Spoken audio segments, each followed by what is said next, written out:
who've got a bit of a galaxy of stars up against Thomas Davis. Owen Brannock and Peadar O'Cuffik-Byrne in midfield for Cuala. Peadar O'Cuffik-Byrne having a particularly good year for Dublin underage this year. They've also got Con O'Callaghan and Mark Shute. Thomas Davis, a good solid club team who will want to cause an upset today. Perfect conditions, a light breeze. Barry Cahill, you're expecting a good game. I am, yeah, and if you get anything like yesterday's other semi-final when St Mary's of Saggart pipped Fingalians, you'll be hoping for something similar, but obviously much better conditions for football here today compared to yesterday. Cuala in the red and white, Thomas Davis in the green with the gold stripe. It's gathered by Cian Murphy. Looking for options, finds one in Owen Kirby. Kirby drops it in front, looking inside for a man who wasn't named on the team. That's Sean Riley. He can't control it, it goes out and it's a line ball to Cuala.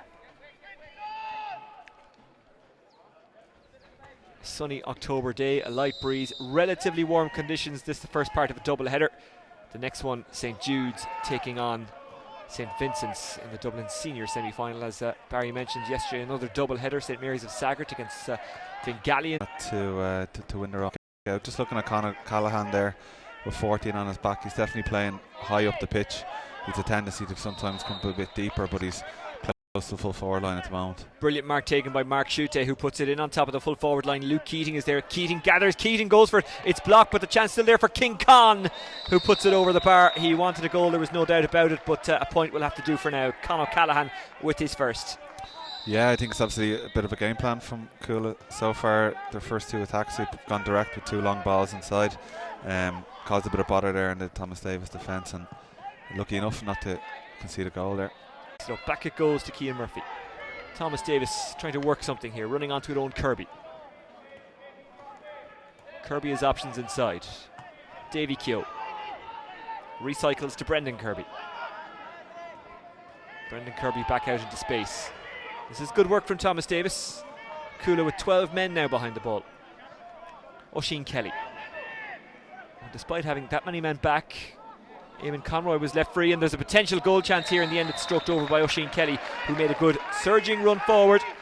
And he actually looked like he was going for the point there. He looked like he kind of didn't want to risk it, maybe, and just take the score while you can.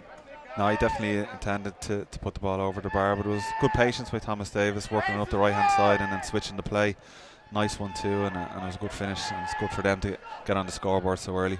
Lovely kick out by Luke Kelly, finds Mark Shute. Shute down the line to Colm Shannon, another dual player. He's turned over there. And Thomas Davis on the attack again. Trying to get it away, Owen Brannock. Recycled up Fitzsimons. Power got his hands on it. Now it's Conor Mullally. Mullally to Con O'Callaghan. He's got Adam Fallon stuck to him, but Con beating him for pace. Now getting over his own Lambert. Con O'Callaghan so comfortable in possession. Pops it inside for Luke Keating. Keating fancies this. And Keating kicks it wide. Yeah, quite evenly tested so far, which I'd expect. I mean, both teams are operating in Division 1, and I think they're pretty much safe for the year, around the mid-table mark. So both teams have a huge ambition of trying to get up to play in Senior A Championship this year, so a lot of stake with today's match. Trying to close down the runner is Luke Keating. Davy Keogh, tracked by Conor Mullally. Keogh recycles. Inside it goes, making a burst for us is Owen Kirby. Kirby picking out Mark Nolan. Nolan off to fullback Gavin Carruth. Intercepted, well read by John Fitzsimons. And out Cuala come. Liam McHugh laid it off to Mark Shute. Mark Shute goes long, it's 3-on-1, but you'd still fancy Con, such as his talent. O'Callaghan is in here, he might go for goal, he does! Foot block there potentially from Brendan Kirby. The referee is allowing play to continue. Back it goes to Con O'Callaghan. Luke Keating, back to Con O'Callaghan. Con O'Callaghan, can they get something from this attack? No. Was that a foot block, or did he just throw himself at it and I don't think so. I think foot? there was too much of a distance between the Thomas Davis defender's leg and Con's shot, so I wouldn't have given a penalty for that. Said like a true defender. Carruth likes to run forward. Good sprayed pass into the corner. And a really good take and a nice turn by Sean Riley. Riley trying to make his way to a kinder position, runs into John Fitzsimons. Off it goes to Owen Lambert. Lambert back out. Owen Kirby. Kirby getting away from McHugh. Kirby pokes it to Eamon Conroy. It's lost by Thomas Davis. Cuala so strong in the tackle. Owen Brannock. Mark Shute. Michael Fitzsimons. Dr. Fitzsimons, as I should really call him. Colm Shannon. Luke Keating. Colm Shannon has an overlapping run. That's Peadar O'Cuffig Byrne. Peadar offloads. Found Colm Shannon. Luke Keating. Inside it goes to Con O'Callaghan. Con with a smart turn. He's twisting and turning and passing. O'Cuffig Byrne.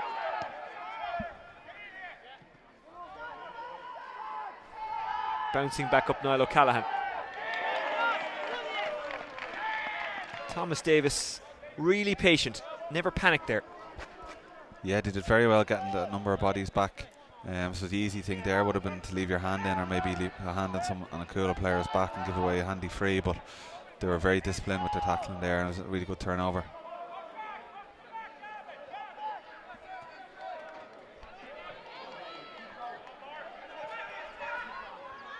Thomas Davis working it down the wing, but running out of room. Davy Keogh. It's a line ball to Cuala.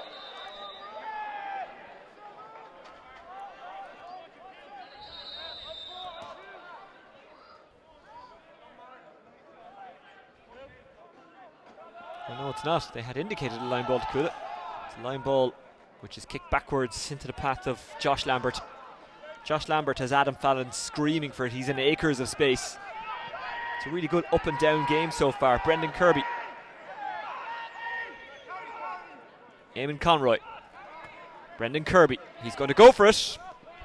This would be the equaliser should it go over, which it does. That's a fine score by Brendan Kirby, who adds to Oisín Kelly's a few minutes ago. And after just under 9 minutes, it's 2 points apiece.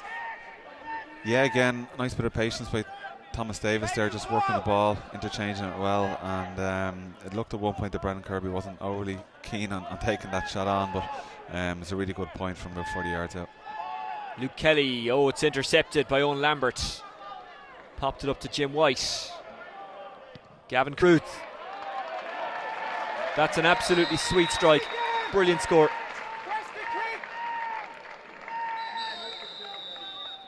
Yeah, Thomas Davis really coming into the game now over the last few minutes. He just seemed to be extremely efficient with the ball and working it well through the hands, getting it onto the right man in the right place, and they kicked 3 nice scores from play so far. Well, that wasn't actually Gavin Carruth, but I'm sure Thomas Davis don't care so long as one of their men kicked it over, which was the case. Cuala surging out of defence. It's a really good, strong run. Can they split Thomas Davis open here? Into the corner to Niall O'Callaghan. O'Callaghan trying to get around Lambert. O'Callaghan bearing in on goal! Oh, what a strike! Niall O'Callaghan, a wonder goal. Yeah, that was a brilliant finish from Niall O'Callaghan. You knew as soon as he got the ball, he only had one thought in his head, and that was to cut across the defender and open himself up for a goal chance. But it was a brilliant strike into the far corner. Absolutely magnificent. You would travel a long way to see a goal better than that. Con O'Callaghan, looking at his teammates scoring that one, must have thought, I've obviously rubbed off on him. Peadar O'Cuffig Byrne. Peadar so strong, wrapped up, but still got the ball away anyway, and wants it back now. It's another good slaloming run by Cuala inside. It's opening up again. Is there another goal on? Waiting for it is Niall O'Callaghan. Oh, it just went over him from the pass of Con O'Callaghan. Yeah, great run there by Mark Shute. Really burst through from the left-hand side there and cut the Thomas Davis defence open, but final hand pass was just a bit overcooked, and Niall O'Callaghan couldn't get his hands on the ball. James Power. Power inside. Niall O'Callaghan. O'Callaghan didn't measure that one correctly. Fourth wide from a shooting opportunity for Cuala.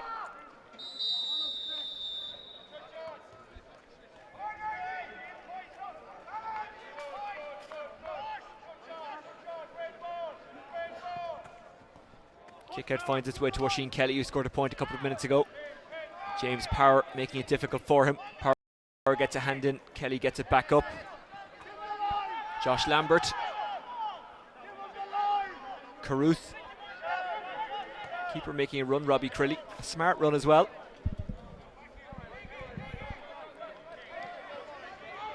Out of defence, Thomas Davis come.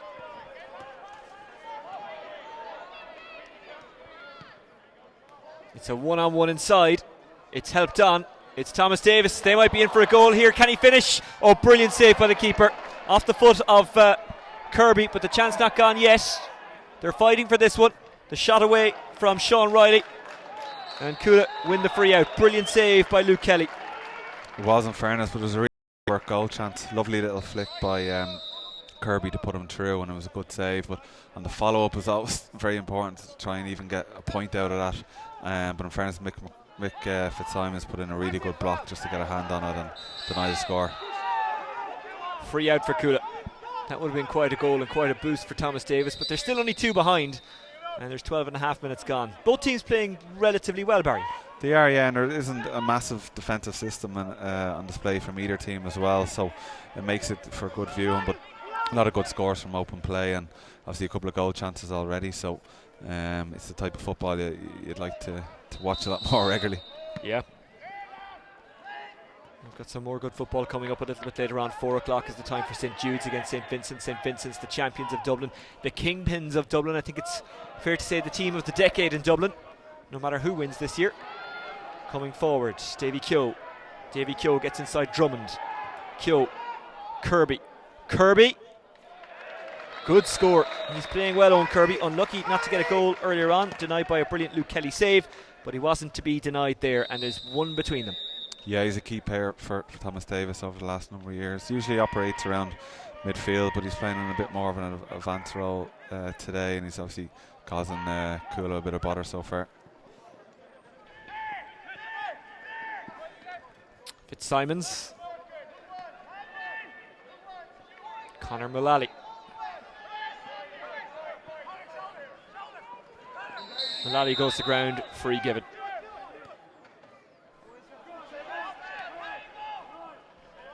James Power in the sunshine in Parnell Park. O'Cuffig Byrne into the corner it goes, but he's put a little bit too much on that, and Cuala run out of room, and Con couldn't get there.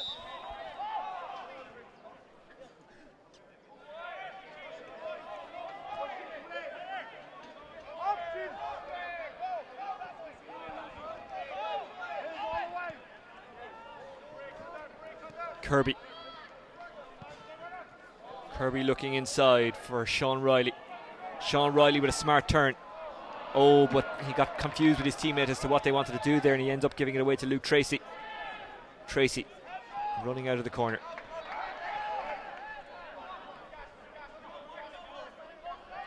Mark Shute. Shute fouled by Oisin Kelly. Tries to release it quickly. Gets it down to John Fitzsimons. Fitzsimons getting away from Davy Keogh. Fitzsimons hooks it. Looking for Con O'Callaghan. Con gets it. Got a bit of luck, but sometimes you create your own luck. Con O'Callaghan not giving it away. Not doing anything silly. Just keeping the ball and giving it back to Owen Brannock.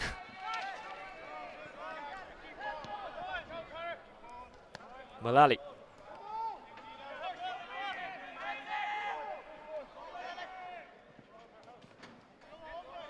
James Power. Niall O'Callaghan, the goal scorer. Niall O'Callaghan finds a route towards goal. This time he's happy enough to take the point. And that was a good point. He's on 1-1 now. And Cuala moved to 1-3. Thomas Davis 4 points. Halfway through a very entertaining first half. Yeah, nice point by Niall O'Callaghan. But I think Con himself did very well earlier in that move. And I think when teams have a star county player in their forward line, sometimes they can do too much and obviously get a lot of attention from opposition defences. But he's been very patient and he's very keen to lay off the ball to his teammates who might be in a better position. Niall and Con, the brothers, doing damage so far. Con with 2 points, Niall with 1-1. Inside it goes to Sean Riley, who's been trying to do damage. He's played relatively well. Can he add a score to his service so far? Yes, he can. That is a cracker as well from Sean Riley. Yeah, that's a serious score. So if you're a manager, you may not be recommending him to take those shots from that type of angle, but he's obviously well capable of hitting them, and it's a serious score. James Power taking the mark. John Fitzsimons moves it on to Liam McHugh. McHugh over the top to Mark Schutte. Schutte with plenty of options. You have to love the way Cuala galloped forward. Here's Schutte trying to go himself, and that's a good point. When it left his boot, I wasn't quite sure where it was going to end up. I can guarantee you he was, and it went over. Yeah, another nice score. He just cut onto his left foot and managed to curl it in at the very last second over the bar. But I mean, the game is very entertaining. It's end to end. There hasn't been too many stoppages in play, and teams are trying to attack as often as possible, committing bodies forward. So it's great to see, you know, scoreline of 1-4 to 5 points. There's been a lot of open scores from play so far.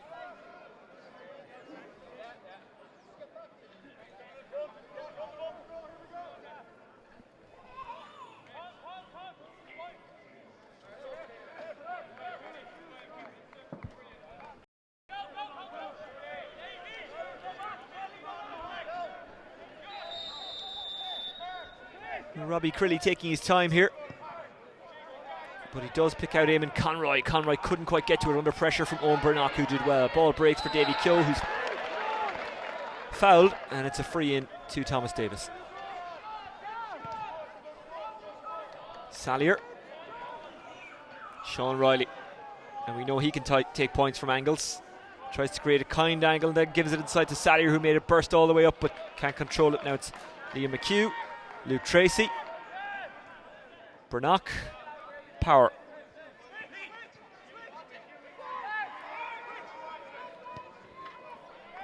Power out to the space. McHugh to James Power again. They're running off the ball is pretty impressive, Cuala. Mark Schutte. Niall O'Callaghan couldn't quite get out in front for that one despite making a real burst.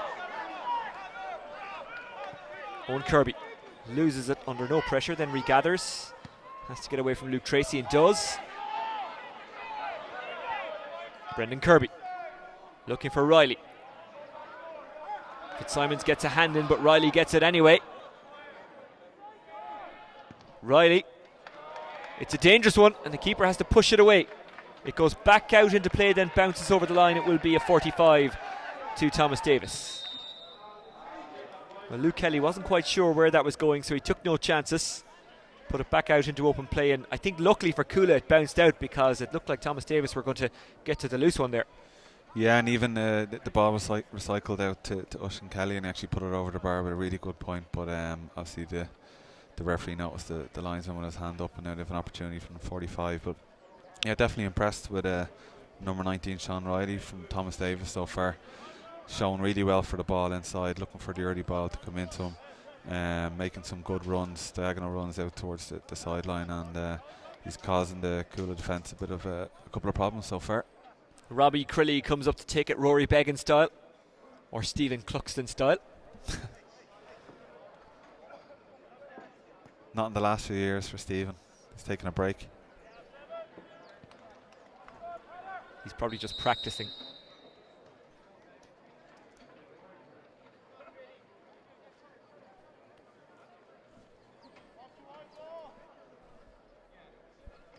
Crilly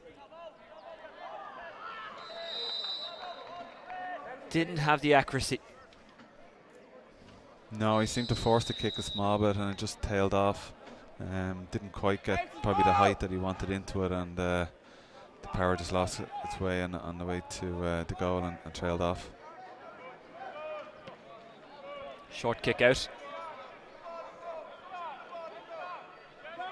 Liam McHugh scarpering. He's being chased down by Owen Lambert. Luke Tracy. Tracy getting past Josh Lambert. Tracy kicking into the corner. Niall O'Callaghan gets out in front. He's got Con inside, but Con is now well covered. Mark Schutte. He's already got 1 point. Can he get a second or maybe more? Puts it inside. They're in for another goal here. Oh, that's fantastically taken. Another fine finish, and this time it's Luke Keating. Yeah, really good finish by Luke Keating, and just shows the quality that Cuala have in the full forward line, along with Con and Niall O'Callaghan. Again, Mark Schutte heavily involved in it. A good run and a nice layoff for the goal, and really good finish. Well, this year Senior 2 is aim, but I think long term their ambitions lie with something bigger. And you can see it with the talent they have, although Thomas Davis aren't done yet. Here's Jim White. White has a runner with him. White needs to score this because there was a free man standing out to the right hand side, and White does score it. That's a big boost for Thomas Davis. They needed that. White's first of the game. 22 minutes gone. Cuala 2-4. Thomas Davis 6 points. Yeah, really good drive and run. Straight through the middle, and as you said, he had a couple of options out to the right hand side, but very comfortable taking it on himself, and it was a good response from Thomas Davis. One thing I really like about this game so far is we're watching two teams where the players aren't afraid to take it on. Absolutely, yeah. It's in everyone's mind as soon as they receive the ball to try and move it forward as much as possible, and instead of going sideways or even backways, so it's refreshing to see. Conor Mullally. Con O'Callaghan looking for it. Con O'Callaghan. Oh, it just wouldn't quite stick to the gloves. Davy Keogh gets it back to his teammate, who gives it to Eamon Conroy. Owen Lambert had to dive to get to it, but did. Carruth. Oisin Kelly was looking for the short one. Good hand in there by O'Cuffik Byrne. But Thomas Davis get it back. Davy Keogh. Chris Sallier. Good defensive work by Mullally. Mullally, a player of some talent, and he's shown that in the past. Absolutely, yeah. He's a really good pedigree there over the last couple of years at underage level. Obviously out with Dublin under Jim Gavin, and getting a lot of good experience there, and you'd probably like to see a bit more of him now in a Dublin jersey over the next year or two. Liam McHugh. McHugh with a lovely disco spin away from Gavin Carruth. Now it's Luke Keating, who got that wonderful goal a couple of minutes ago. Keating maybe takes too much out of it. He's turned over by Cian Murphy. Thomas Davis, back in the 90s, getting to an All-Ireland final. Haven't quite hit those heights since. Adam Fallon. Davy Keogh. Running onto it, Oisin Kelly. Closed down by Luke Tracy. Sallier trying to shake off Sean Drummond. That's not easy to do. Sallier does well. It gets it to Owen Kirby. Kirby launches it. Another fine strike by Kirby. And Thomas Davis, well, they haven't let the goals take the winds out of their sails. No, I mean, they've got a number of cracking scores. They've got 7 points off from play. It's been excellent so far, and I think for Thomas Davis, I mean, they're probably missing their two best players over the last number of years, with Paul Hudson, corner forward, who's still in the States, and also Shane McGrath has played a bit with Clare Inter-County. He's been injured for the last 12 months, so if they had those two there today, I think they'd be extremely formidable. Kirby going for another one. This one's going to drop inside the square. It's dangerous, but it's really well defended by Fitzsimons. Actually, he didn't get what he wanted on that. Backing him up was James Power, and luckily he was there, because Fitzsimons, well, his fist, which was intended to go out, actually went in. But James Power was there to help him out. Good defence, good teamwork, and now Cuala counter-attack. Owen Brannock.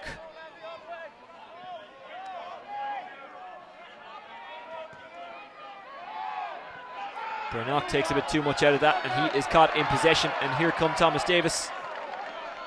Kirby wants it. Kirby gets it. Kirby goes for the shot. And Kirby, you could see straight away he was shaking his head. He knew he didn't catch it right. And Thomas Davis kicked their second wide. No, he just didn't line that up correctly. He was just off balance, I think, when he took the strike on, and there was a man inside that he could have slipped it. So disappointing result there for Thomas Davis. They should have got a score out of that. But you know, they're really, I think, a team that's up for this game. They're the type of group of players that they're never going to lie down. I've played against them a number of times over the last few years, whether it's in senior championship or also in Division 1 league, and they always give you your fill of it, and they'll keep going for as long as possible. I mean, there's only one score in the game, and I think they can take a lot of heart from the fact that they've got 7 scores from play so far, and we're just 26 minutes gone in the game. And it'll be an unusual build-up for the final in the sense that because the weather was so bad yesterday, it's actually hard to know what to take from it in a form sense. Yeah, absolutely. I mean, yesterday's game was incredible conditions to be playing in, and an incredible finish as well. So I'm sure the St Mary's Saggart team or selectors are watching the game or at the match here today taking notes. But it'll be interesting to see who comes out on top here today, because it's completely different conditions compared to yesterday. My good friend Stephen Finn will be delighted with St Mary's of Saggart. He's a long-term servant to the club. I'm not sure if you remember Jerry O'Sullivan, who used to present at the weekends with me in my previous life. He asked Jerry out to training once after we did a bit of a knock around, and I said, I'll go as well. And he said, no, I don't think you're quite the standard. He was absolutely right. Jerry, a fantastic footballer, trained under Mickey Ned, O'Sullivan and Ken Mayer. Anyway, we're getting a little bit sidetracked. Here's James Power. Power chips it for O'Callaghan. Is there a better man to turn on the ball than O'Callaghan? Looking for Luke Keating, doesn't find Luke Keating. Eventually it does come to Keating from the hand of Colm Shannon. Keating, Crilly keeps it out.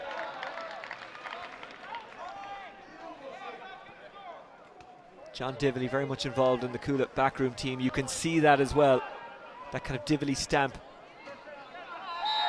Owen Burnock holding up his man illegally. His man was Brendan Kirby. John Dively, who played for Galway back in the 90s and early 2000s. Featured for Kildare as well. Here's Adam Fallon. Kirby. Oh! Almost snuck in. Getting in there, I think, was Sean Riley, who fisted it over. He has to settle for a point.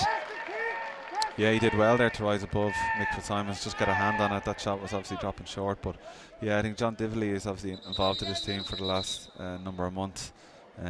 He's done very well with UCD at Sigerson level over the last 2 to 3 years, winning a couple of Sigersons. So he's a good guy to get involved into your group, and obviously timing wise and everything, it's a good opportunity for him to get involved with a good Dublin club team. Conor Mullally runs on to the kick out. Chris Sallier a little over eager in the tackle. Sean Drummond. Colm Shannon.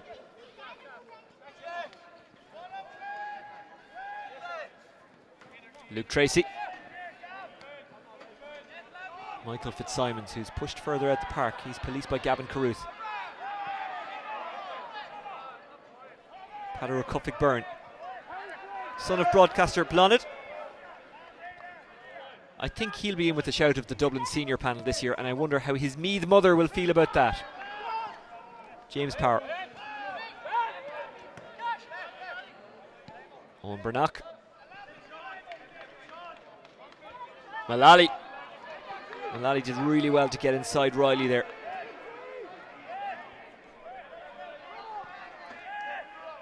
Almost at half time. There won't be too much injury time.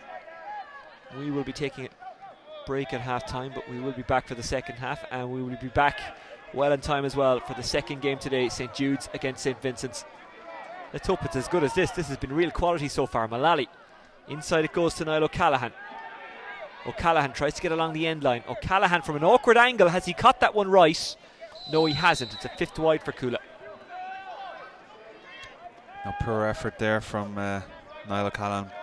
A fella of his quality and some of the scores he's taken so far this afternoon, you would have expected him to put it over the bar. So it'll be interesting to see if Thomas Davis can maybe engineer another score just before half time and give him a boost heading into the dressing room. Davy Keogh received from Crilly. Keogh getting around Michael Fitzsimons. Fitzsimons having another go. He doesn't give up easily. Michael Fitzsimons kicked into the corner, looking for Sean Riley, who's on 2 points. Sallier gets onto it, but there was a push from Riley on Luke Tracy, and it's a free out to Cuala.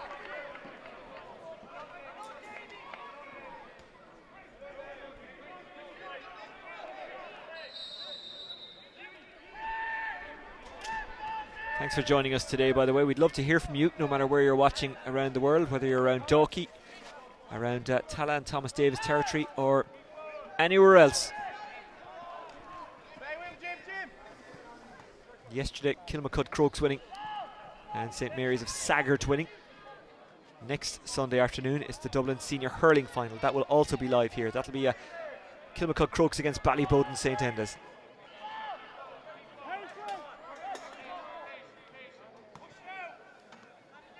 Cuala just icing the clock Not in too much of a rush to push forward here. Sean Drummond making a run. Liam McHugh.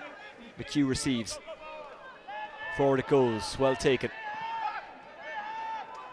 Oh, it's lost, and Eamon Conroy intercepts. A minute and 22 seconds into injury time. Here is Brendan Kirby. Kirby comes forward. Riley probing towards the box. Conroy. Sallier trying to run onto this one. Thought about a shot, then brought it inside. Maybe guilty of overplay there, Thomas Davis. Eamon Conroy couldn't gather it. It was a poor pass. The referee blows the half-time whistle, and the score at the break is Cuala 2-4, which translates into 10 points. Thomas Davis 8 points, so it's a 2-point lead for the Ducky men. Barry Cahill, they probably do deserve that lead. I think they do. They've just been a bit more clinical with their goal chances up front. Thomas Davis did have a goal chance themselves the early part of the game, which was well saved, so that's probably a difference within the team. But it's a really big game for both teams. This is the first time in a number of years where they split the championship from 32 teams in the senior championship to 16 in senior 1 and 16 in senior 2, and I think Thomas Davis were one club in particular that would have felt they should have been in the top 16 for senior 1, so they've a huge motivation to try and get a win here today. But Cuala themselves would obviously fancy themselves as being senior 1 contenders. Yep. So there's a lot at stake, but I think it's pretty evenly matched with just that bit of quality in the goal finishing up front favouring Cuala. And you can just see it on the right of your screen inside the 45, the Cuala management team having a bit of a chat. I wonder what in that chat, Barry. Well, I'm not asking can you hear them, because obviously you can't. You're not a bat. But what do you think they might be saying? Well, Des Cahill's out there at the moment. Yeah. He's obviously topping up his suntan with the good conditions this afternoon. He's trying to sell his book. But I think they've definitely conceded too many scoring opportunities from open play. I think they're maybe retreating a bit too much and inviting Thomas Davis on. They seem to be getting a bit of a run, and they're able to gain yards up the pitch and get inside the Cuala 45 a bit too easily. So I think they'll be looking to put a bit more of a press on in earlier stages of Thomas Davis attack. But going forward, I think they've been doing well, and they just need to be a bit more clinical in their own point taking themselves. You can see some of the St Vincent's players out for, well, not quite a warm-up, but just a walk around. Mossy Quinn with the ball in hand. They'll be playing at 4 o'clock against St Jude's. That will be live here. And the second half will also be live here, so stay with us. At the break in the Senior 2 Football Championship semi-final, it's Cuala 2-4, Thomas Davis 8 points.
Welcome back to Parnell Park. The sunshine's still with us. Glad you're still with us as well. Cuala leading as we go into the second half. 2-4 to 8 points. Barry Cahill, formerly of Dublin and still with St Bridget's, a county championship winner himself with his home club, is with us. Barry, what are you expecting in the second half?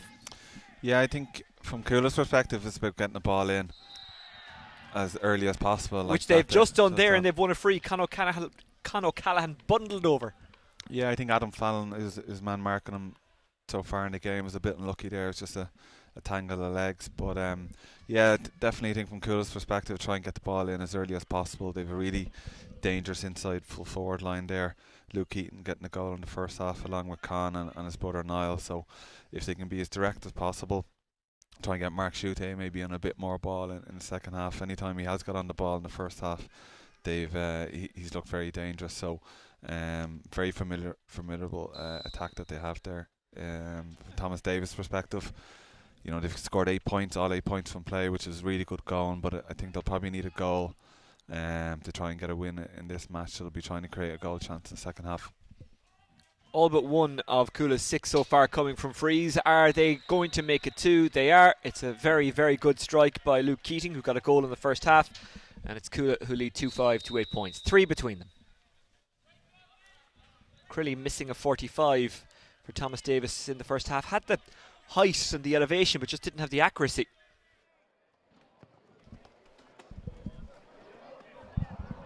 Jim White couldn't quite get there. Gathered by Mark Schutte. Schutte charging on. Owen Lambert chasing him. Schutte over carries, I think, and it's a free out.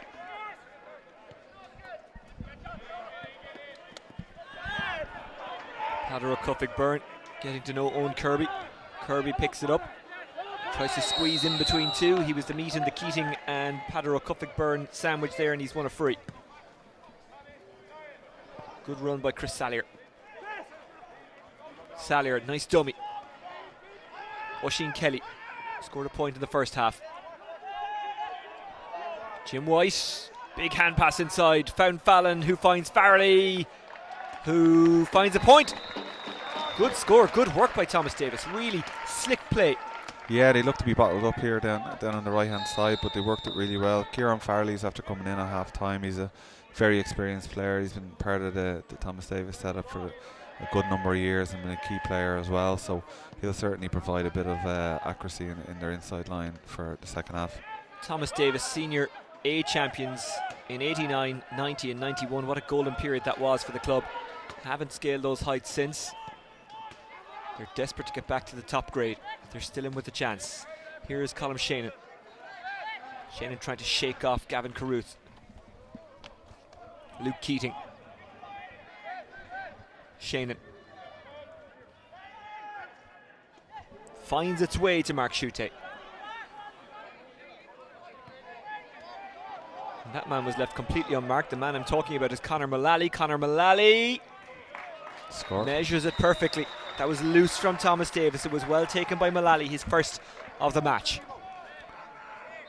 Yeah, a couple of the Thomas Davis half forwards just dropped a bit too deep there, giving Conor Mullally the opportunity, a bit of space to kick it over the bar, and it was a nice finish. Great catch, well taken, good mark.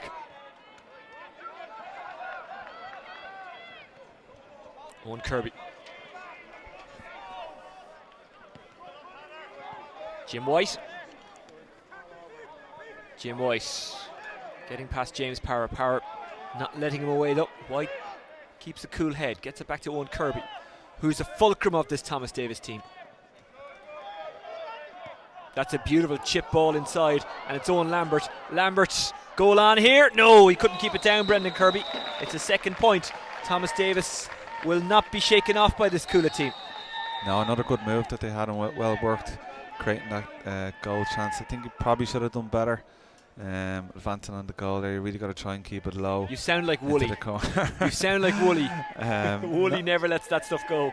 Yeah, just easy option is probably head down and whack it over the bar. But I think for Thomas Davis, they need to try and capitalise on those goal chances. I spent 3 or 4 summers commentating on GA matches with Wooly. I'd say about 40% of that time was spent with Wooly giving out about people not going for goals and just taking their points, intercepted by Gavin Carruth. Colin Parkinson is who I'm talking about, by the way, the former Laois footballer, now known as a prominent broadcaster. Well, a broadcaster anyway.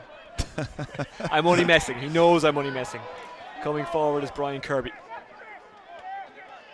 Actually, his partner in crime, Conan Doherty, played very well for Skerries this season. They were quite unlucky not to get out of their group. Yeah, very competitive in Senior A Championship with 4 groups of 4. There was no real room for error there. With 2 teams going through into the quarterfinals. Davy Keogh showing for Chris Sallier, but they go instead to Kieran Farrelly. Or I beg your pardon, Gavin Carruth.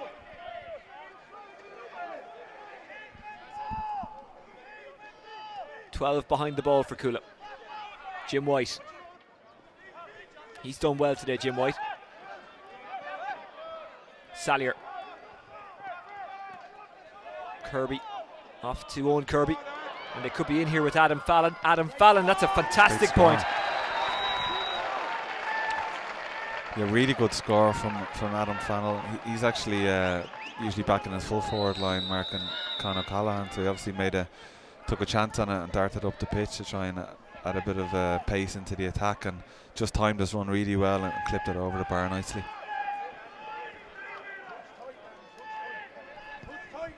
Luke Kelly. Good battle there between Mark Shute and Owen Lambert, and Shute's fouled him, and it's another chance for Thomas Davis. Sallier goes for a bit of an angel raker of a ball. Farrelly tries to get to it, but it's broken well by the Cuala defence, and out it goes to Conor Mullally.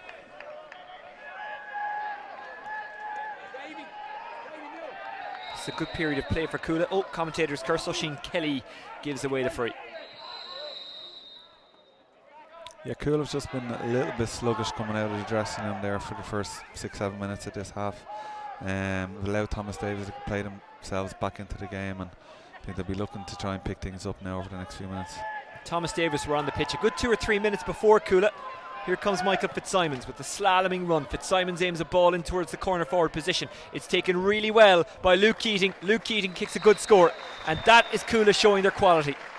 Yeah, absolutely. I mean, it's that direct ball again. If you're able to advance up the pitch and get maybe around the middle of the pitch and hit a 40-50 yard ball direct into the guys inside, they are going to do a lot of damage. They certainly have the beating of their men if the quick early ball can be delivered in with a bit of accuracy. And a really nice score from Luke Keating there has definitely caused Kirby a few problems there in his full back line. Yeah, being picked up by Brian Kirby at the moment, but it's very, very hard to mark a nippy, fast corner forward who's also got skills to burn. Bit of a delay at the moment. We've got a player down receiving treatment in the middle of the pitch. That's Conor Mullally. Fallon makes a break, receives. Niall O'Callaghan tries to close him down. Fallon can move really quickly, and he's hard to stop at that low centre of gravity. Here's Kirby. It's a good run from Kirby. Finds an option in Gavin Carruth. Carruth held back by O'Cuffig Byrne and fouled by O'Cuffig Byrne.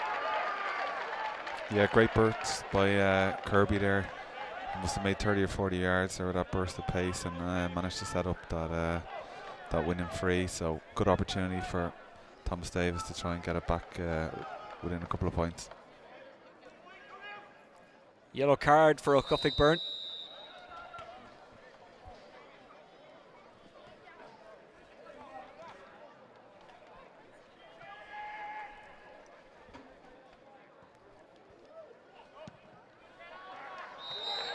One between them.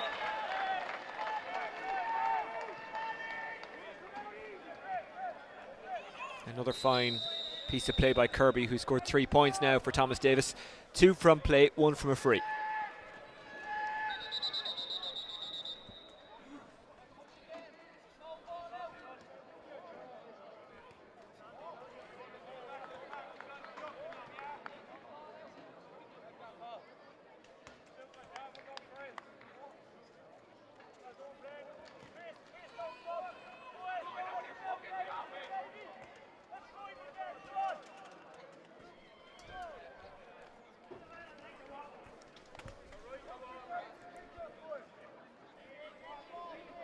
It's interesting that from the kick out, The players are all pretty much lining out dead centre down the middle of the pitch. Yeah, they're bunching in down the centre and then trying to break out towards the wings.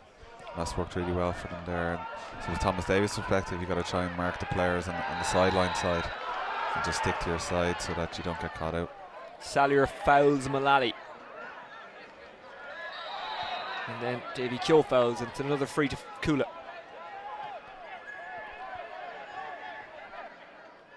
Thomas Davis with an extra man back there now. Cuala push up on that man. Here is James Power. Shannon is ahead of him. Power might go himself. No, instead it goes into the corner and Luke Keating. Keating twisting inside and out of Kirby. Keating, oh, yet again he's come up with a piece of quality. He's now on 1-3 and Cuala back in front by 2. Yeah, he's been Cuala's most lively forward now in the second half. He's certainly come out of the trap extremely well, getting on good early ball, twisting and turning, and causing Thomas Davis a lot of bother back there. I think they'll probably have to make a switch sooner rather than later just to try and put the rails on him. Jim White with John Fitzsimons in hot pursuit. Kirby. Owen Kirby. Kirby continued his run. Looked like he was checked by Tracy. Referee says play on.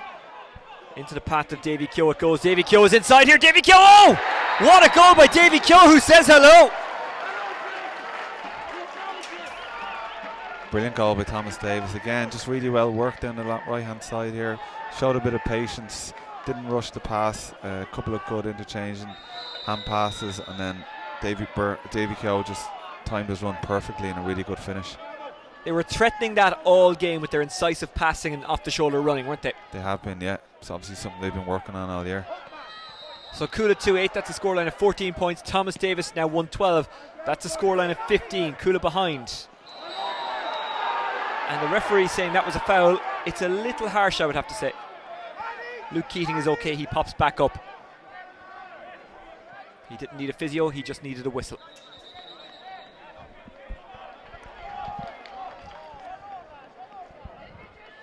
Yeah, a little bit harsh that free, but I think in fairness to Luke Keating, he did get up first into the air and got his hands on it first, and I think it was just a slightly mistimed challenge. Ball has been brought forward now. Yeah, there was a little bit of afters, wasn't there? Yeah. Which again, it's always a big thing for any team when you concede a goal if you can get the next score, so it's an important kick here for Cuala.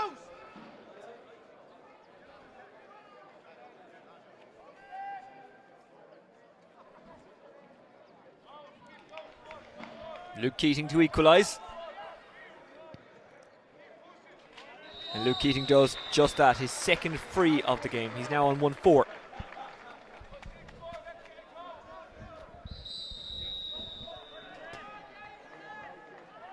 This has been a really enjoyable game of football. Crilly. Jim White is under it. Brilliant stuff from White. Owen Lambert runs onto it.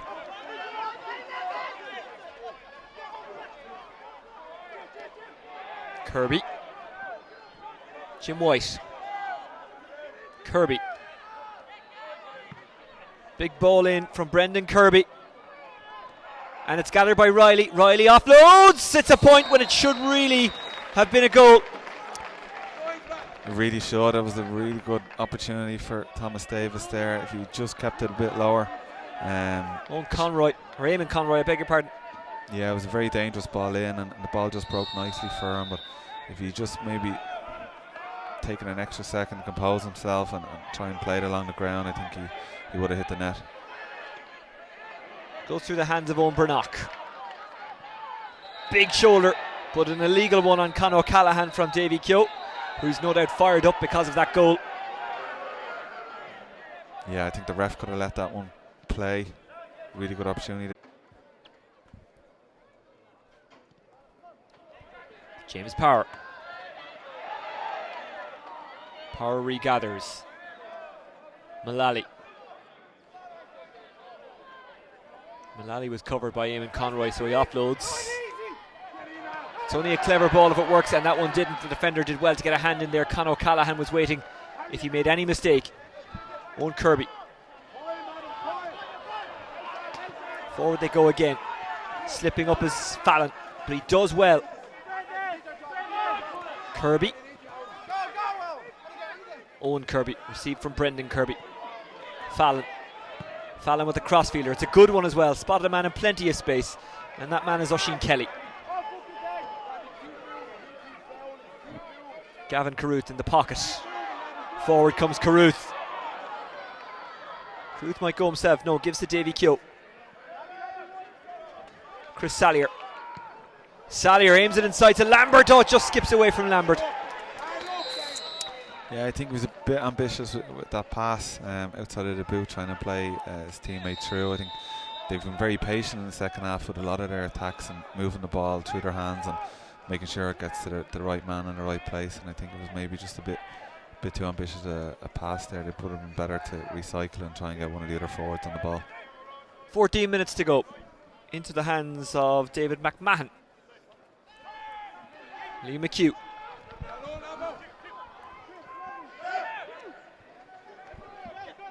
David McMahon. Off it goes to Conor Mullally. Mullally dispossessed brilliantly by Davy Keogh. What a second half he's having, even outside of his goal. Sallier. Keogh, the man at the moment.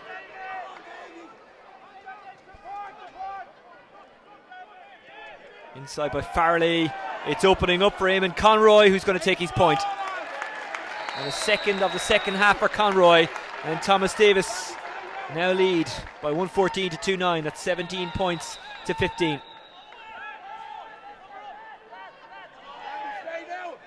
Stay down is the shout to Owen Lambert.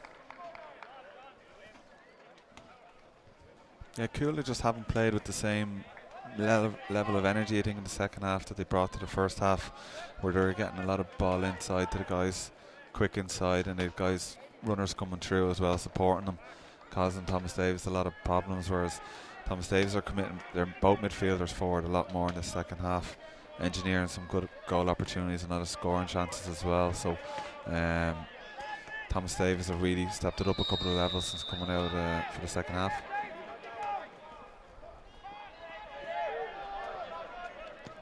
Kelly. Pushed down by Conroy, but only into the path of James Power. Power inside. Power down the line, trying to run onto this one is David McMahon. He's beaten to it. It was in fact Matthew Clancy, the former Galway footballer, who's been sprung from the bench. And it's a foul, and it's a free out. And it was Matthew Clancy, who should really be keeping his head a bit better, given his experience.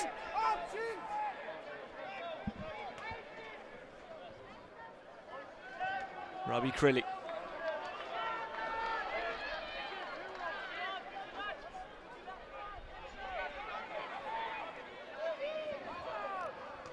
Fallon.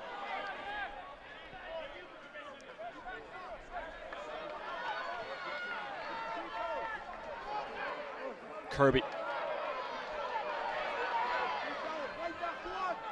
Fallon. Well, if they can just keep it in hand for the next 11 minutes, they'll be happy enough. Thomas Davis. Here's Oisin Kelly.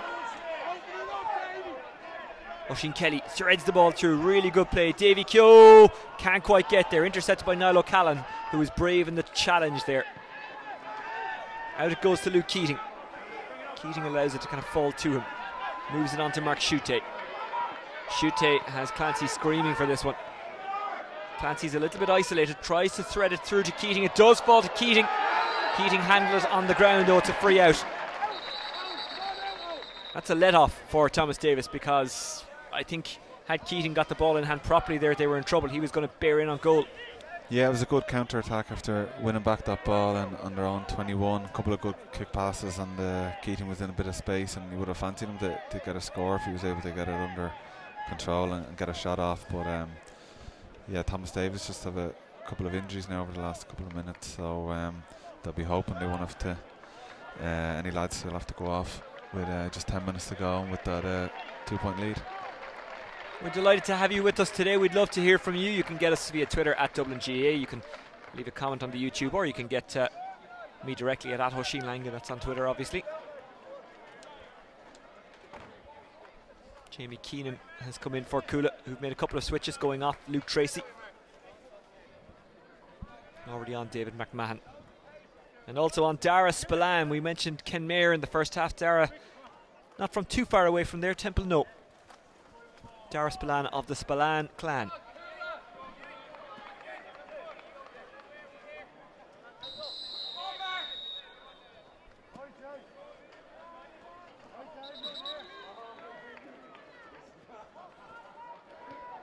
Crilly goes short to Conroy. Back to Crilly.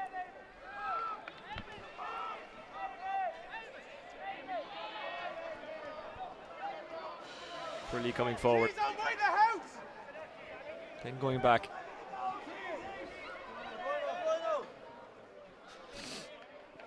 Kirby, who's got over his injury.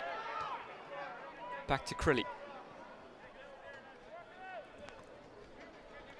Thomas Davis doing some good keep ball here in possession. We'd like to see him doing a bit further up the pitch.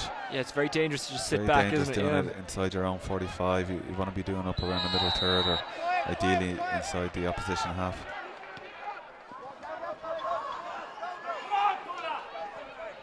Gavin Carruth trying to shake off Niall O'Callaghan, who's working hard defensively. That's brilliant work from Cuala. Into the hand of David McMahon. Mark Shute bounces back up. Conor O'Callaghan is fouled and he's not particularly happy.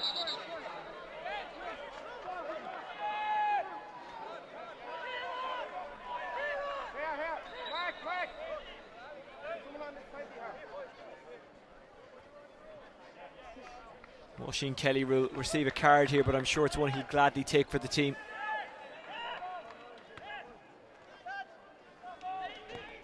They just want to stop Cuala's momentum, but there's still 8 minutes to go. 2-9 Cuala, 114 Thomas Davis. Thomas Davis have brought in Sean Kennedy. This is such a big game. Both of these teams desperate to get back to the top tier.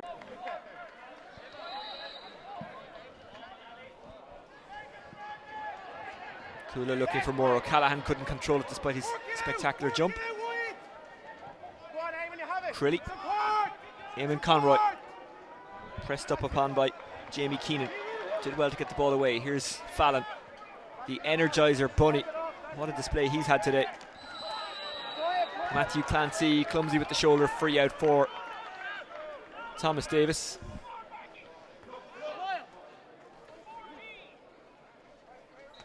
Yeah, Adam Fallon's put in a serious shift this afternoon.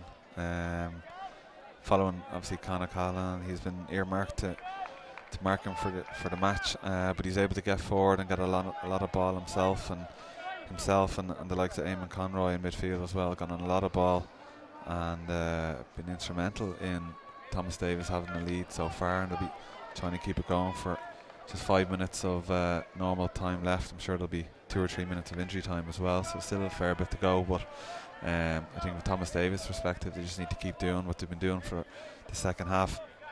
That interplay and that changing of hand passes and kick passes have been very effective so far. So they've been bringing a lot of energy to their game, so it'll be interesting to see if they can keep it going for another 6, 7, 8 minutes to try and see out the match. Matthew Clancy receiving some treatment. It's not something you want to see any player go through, an injury on the pitch. Let's hope he's okay. He'll want to continue. He's not long out there.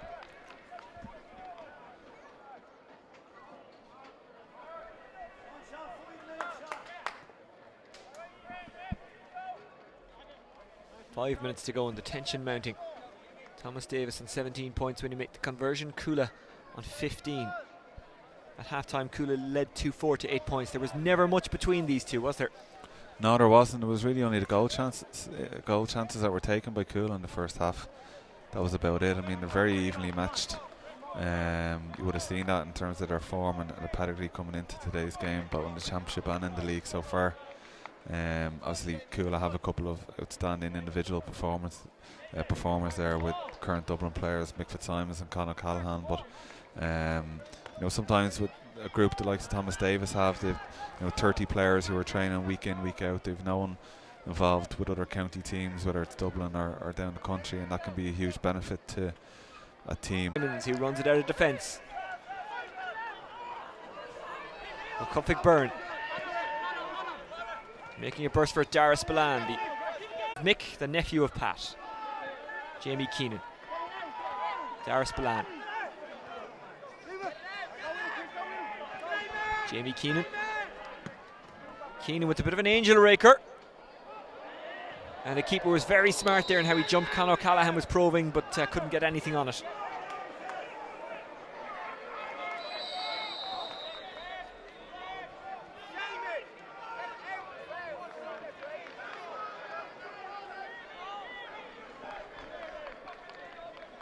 Crilly. Jim White. White is fouled, free for Thomas Davis. Davy Keogh tries to run onto it, but they just didn't keep a cool head when they needed to. And here's James Power. Now it's Conor Mullally. Fouled, free in. Back it goes to a Cuffig Byrne.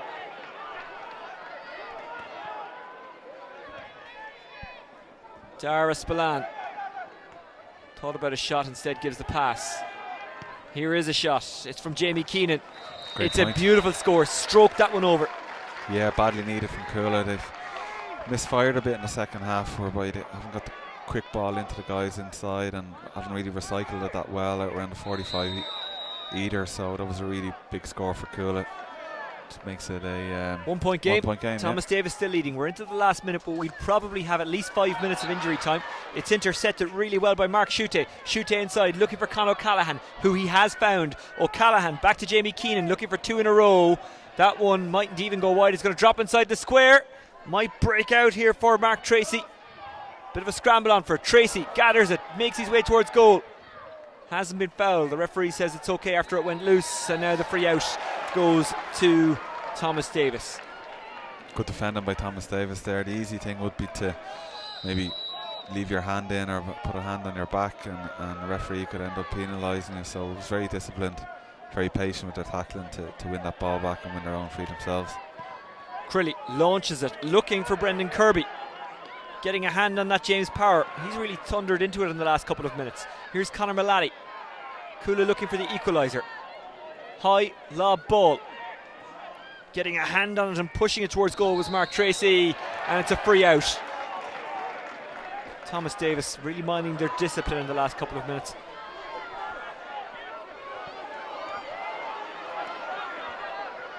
Chris Sallier.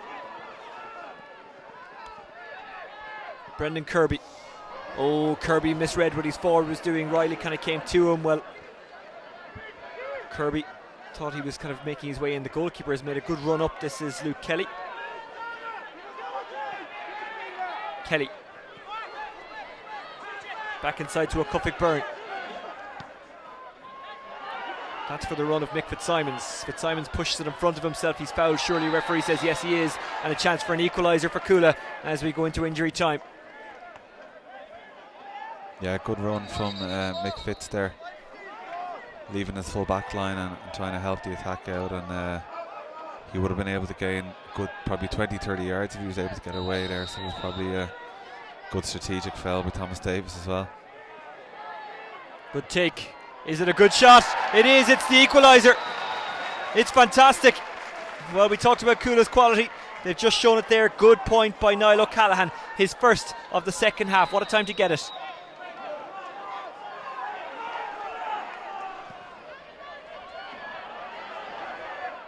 Nothing to separate these two, but that's a very good catch by Jim White, who switched wings to get it.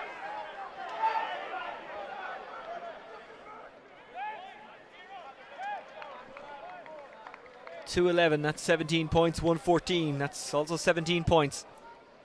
Is there to be a winner, or are we bound for extra time?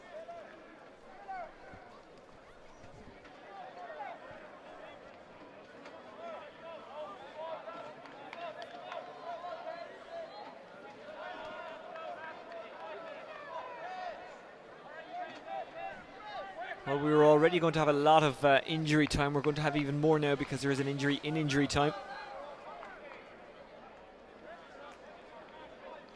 Thomas Davis might reflect on that chance they had a couple of minutes ago when Kirby sent the ball in long and Riley had kind of come short for it when Kirby wanted to go long. Cuala came up the park and from that attack got the equaliser. Yeah, he just overcooked the kick pass into the guys inside, and I think at this stage of a game you really just want a bit of composure. You want the right guys on the ball in the right areas, just to cool heads to try and move the ball along and not give away possession, because there's not going to be too many scoring opportunities in the injury time of the second half, so we got to make the most of it. We were saying it earlier on, but just to confirm, this will go to extra time should it be required. We will obviously stick with it till it's done. Ball goes loose. Here's Cian Murphy. Can someone make themselves a hero? Murphy has won a free, which he takes quickly. This is what Thomas Davis have done well all game. Counter-attack. Jim White, can he get a shot away? He's fouled by Mark Tracy, and it's a free from a scoreable position 3 minutes into injury time.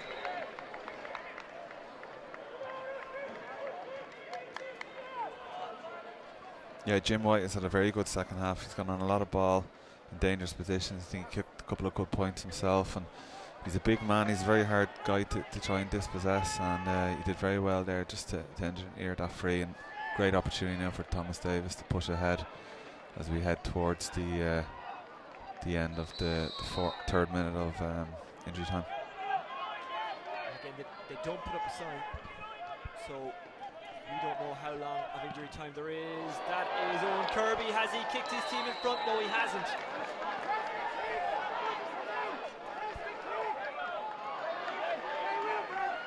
Luke Kelly.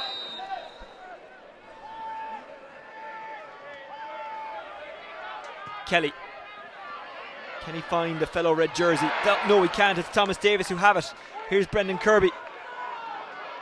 Making a run forward is Eamon Conroy. We know he can score, but he gives it on to Brendan Kirby. Brendan Kirby kicks it over, and Thomas Davis lead 4.5 minutes into injury time.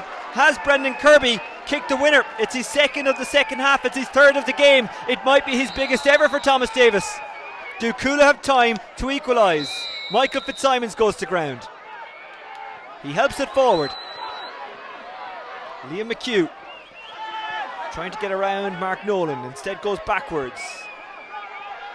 Conor Mullally, sandwich between two, it's a free. A couple of players making breaks, trying to get out in front. But out in front there was the Thomas Davis man who rescued the ball. And here's Owen Kirby. Great anticipation by Oisin Kelly to get there. Now it finds its way to Riley. Riley tries to turn inside, he's dispossessed by O'Cuffig Byrne. O'Cuffig Byrne couldn't get the pass away cleanly, but eventually it does fall to James Power. Now it's O'Cuffig Byrne. Mark Shute. 5 and a bit minutes into injury time. Cuala one down. Into the corner it goes. Brilliant work again by Thomas Davis. Very well cleaned up. That was Cian Murphy. Back it goes to Crilly. He's got to keep a cool head, and he does. Sallier hasn't scored today, but has worked incredibly hard. He's had a great game. Brilliant ball into the path of Gavin Carruth, another man who's had a fine game. Carruth has got Mark Nolan outside. It's Davy Keogh now.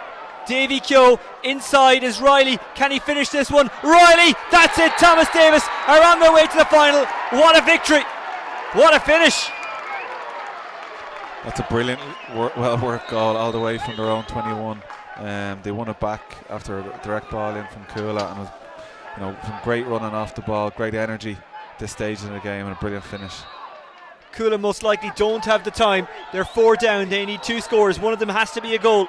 Con O'Callaghan, inside it goes, but it's well taken by Sean Kennedy. He's the last man to touch the ball apart from the goalkeeper, and you can see what it means to Robbie Crilly and his teammates. Thomas Davis beat Cuala 2-15 to 2-11. Barry Cahill, what a game. Yeah, absolutely brilliant game. Very refreshing to see two teams going at it for the full probably 60-65 minutes. It was end-to-end free-flowing football and no defensive systems or anything out there, and two very evenly matched teams. I think at half-time you'd have to say the Cuala were looking favourite after getting those couple of goals, but Thomas Davis, full value for their win. I mean, they've really targeted this championship this year. They feel hard done by that they're not playing in the Senior 1 championship, but I think their bench did very well. Obviously their fitness levels are extremely high, and particular number 17 there, Sean Kennedy, was excellent the last 10 minutes, intercepting ball and using it extremely well. And I think it was just that use of possession in the last 20 minutes that really got them over the line, and obviously the goal that they got there with a couple of minutes just put the final seal on it. But I think Thomas Davis, full value for their victory, and sets up a really good final now against St Mary's of Saggart. They just worked incredibly hard and ran well off the ball as well. That was the key to the victory. Even you could see it there with the second goal, the winner, the one that sealed it. When the Thomas Davis guy had the ball, he had really good options around him. He had the option to kick the ball inside, and also there was guys running off his shoulder in twos and threes and just making life that bit easier for the guy in possession. And that's what the team is all about. You want those guys on their shoulder helping you out and giving you those options, and they used it extremely well. And I think Cuala just tired that in the last few minutes, and they maybe couldn't get O'Callaghan on the ball in the right areas. He had to come deeper and deeper to try and get on the ball. I think Thomas Davis obviously had their homework done, and full credit to them. A big day for Thomas Davis. As we say, 3 in a row champions between 89 and 91. They haven't scaled those heights since. This being the Senior 2 Championship, even if they win it, they won't scale those heights again. But it's a big step back in the right direction for a club who would very much tell you they should be among the top tier. Well, they're one step closer. St Mary's of Saggart standing in their way. Thomas Davis 2:15, Cuala 2:11. A pretty amazing game of football. We might have another one coming up at 4 o'clock. That in the Senior 1 Championship, the Senior A Championship, whichever you prefer to call it. It's St Vincent's against St Jude's. Kilmacud Crokes await in the final. Who'll be meeting them? We should find out today. Come back to us at about 5 to 4 when we're back for the second game.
Welcome to Parnell Park for the second of this weekend's Senior A Football Championship semi-finals. It is St Jude's against the champions St Vincents. Kilmacud Crokes awaiting in the final. Barry Cahill, a winner of the Dublin Senior Football Championship with St Bridget's and obviously an All-Ireland winner with Dublin, is with me. Barry, what are you expecting from today's game? Expecting a very tight game. Obviously, these two teams met in the semi-final last year, and there wasn't a huge amount did it until Jude's got a red card late on in that match. Jude's obviously had a huge win against Ballymun in the last round in the quarter-finals. So Jude's over the last number of years have been prone to winning a lot of big performances and had a lot of great wins, but maybe haven't backed it up the next day. I think 2009 is the only year that they managed to get to the final, but they've been at the semi-final or quarter-final stage consistently over the last number of years. So they do play with a defensive system. Previous years they were maybe a bit reliant on Kevin McMenamin up front, but I think they have brought in a couple of new players, the likes of Niall Coakley, to maybe share the burden up front. So they are definitely a formidable outfit. Vincent's, on the other hand, I mean, they've been one of the top club teams in the country the last 3 years. They've won 4 of the last 5 Dublin championships. They're going for the 6th final in a row, which is a phenomenal level of consistency. If you look at any team going back over the last 20-30 years, it's phenomenally consistent. So you know what you're going to get from them with the 2 lads inside, with Enda Varley and Mossy Quinn inside doing damage, and a lot of good energy around the middle. I suppose Dermot Connolly is named on the bench. He's only back in the country probably 4 or 5 weeks from his stint out in Boston. I'm sure he's going to see game time. I think he got 20 minutes the last day against Castleknock in the quarter-final. So I think they will need him to come on at some stage to try and get them over the line. But really looking forward to today's match. Huge amount at stake, and I think they're pretty much evenly balanced, despite the fact that Vincent's would have that extra experience of winning these bigger games at the latter stages of the championship. As we anticipated, Eamon Fennell, despite not being named in the starting 15, is in midfield. He's been in fine form. He's had a couple of seasons of injury issues, but he's shaken all those off now and he's ready to play. He's had a fine season so far. Very disappointed during the week that Kylie Minogue had to cancel her gig. He said he'd gladly go for a pint with her if she was in Dublin and board. The good news for Eamon is she is coming back and the tickets do stand. St Jude's are incredibly hard-working. They transition the ball really well. They do indeed, and they do play with that defensive system. At times it can be overly defensive, and they're maybe not transitioning out of the defence quick enough to give a bit of support to the guys inside. But they're a well-coached team, well-drilled team. Always make life extremely difficult for you. They'll be trying to close any spaces in front of their full back line to try and clog up the gaps there between the 21 and the 45. Try and maybe keep it to a bit more of a low scoring affair, but yeah, really looking forward to it. Pádraig Monaghan, the manager of St Jude's, originally from Mayo, but he's been living in Temple Oak for about 30 years now, and obviously, well, Brian Mullins, the manager of St Vincent's, they don't come much more experienced than him. Nathan Mullins, who played for Donegal this summer as they won an Ulster title, getting a feel of the ball here. Here's Lorcan Smith of Westmeath, moving it on to Brendan Egan of Sligo. Good interception in there, getting a hand in Niall O'Shea, who played for Dublin in the past. Now it's Lorcan Smith. Lorcan Galvin. Brendan Egan. Gavin Burke. Gavin Burke coming forward. His route to goal closed off, but Gavin Burke gets inside anyway. Kieran Doherty did well, but Burke gets a shot away. Gavin Burke looking for the first of the game, and he's got it. Good score. Well finished. Yeah, really good score. He's been doing that for the last number of years, and the likes of him and Shane Carty and Cormac Diamond are well capable of stepping up and kicking long range scores from play. So Judes will have to be on their guard against it. Hand in from Eamon Fennell, but as far as a navy blue jersey, gathered up there by Tom Lahiff, who goes inside to Niall O'Shea. Lahiff loops a run around, gets the ball to Kieran Fitzpatrick.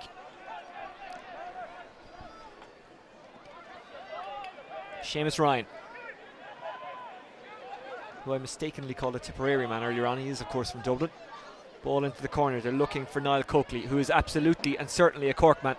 Disappointed not to be in the Cork panel this year, but given the form he's in, he might find himself back. Chris Guckian, another man who's represented Dublin in the past. Good ball inside the square. Might break on the second attempt for St Jude's, and here is Simon King. Kieran Doherty. Out it goes to Mark Sweeney. Sweeney Juggles to Ronan Joyce. And the free out is given. Over carrying. Frustration for St Jude's. Earlier on, Cuala beaten by Thomas Davis in the Senior 2 semi-final. Quite a game it was as well. 2-15 to 2-11 the final score. A goal deep in injury time from Sean Riley settling things. They'll go on to meet St Mary's of Saggart in the final. Kilmacud Crokes awaiting the winners here. Kevin McManaman on the move, trying to get away from Lorcan Galvin. He's dispossessed. Great work from Brendan Egan. Calling for it on this near side as you watch is Gavin Burke, the only scorer so far. Ger Brennan. Fiachra Brannock from County Galway has also started. Another late change in the St Vincent's team. Running onto this one is Lorcan Galvin, keeps it alive. Inside it goes to Eamon Fennell. Fennell juggles.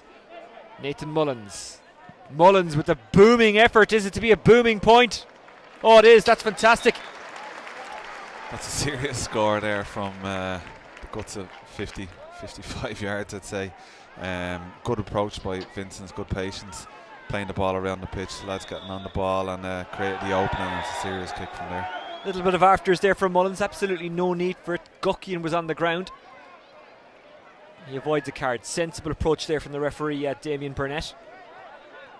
Guckian, no doubt, will recover and play on. Lots of you watching around the world today. Malachy Kina is watching in Alingsås in Sweden, which is close enough to Gothenburg. Malachy, I hope you're enjoying the coverage. His dad is Malachy Senior, operates the scoreboard here in Parnell Park. Seamus Ryan loses out to Brendan Egan, but does get it back. Seamus Ryan, such a powerful unit, up against Eamon Fennell, another powerful unit. And the line ball is going St Jude's way. Eamon Fennell just ignoring the official, but we will come back.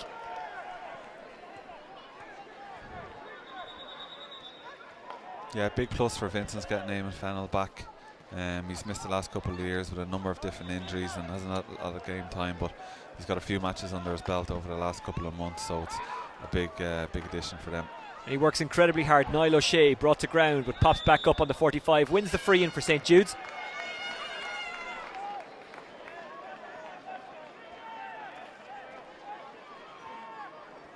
Coming out to take it, Kevin McManaman.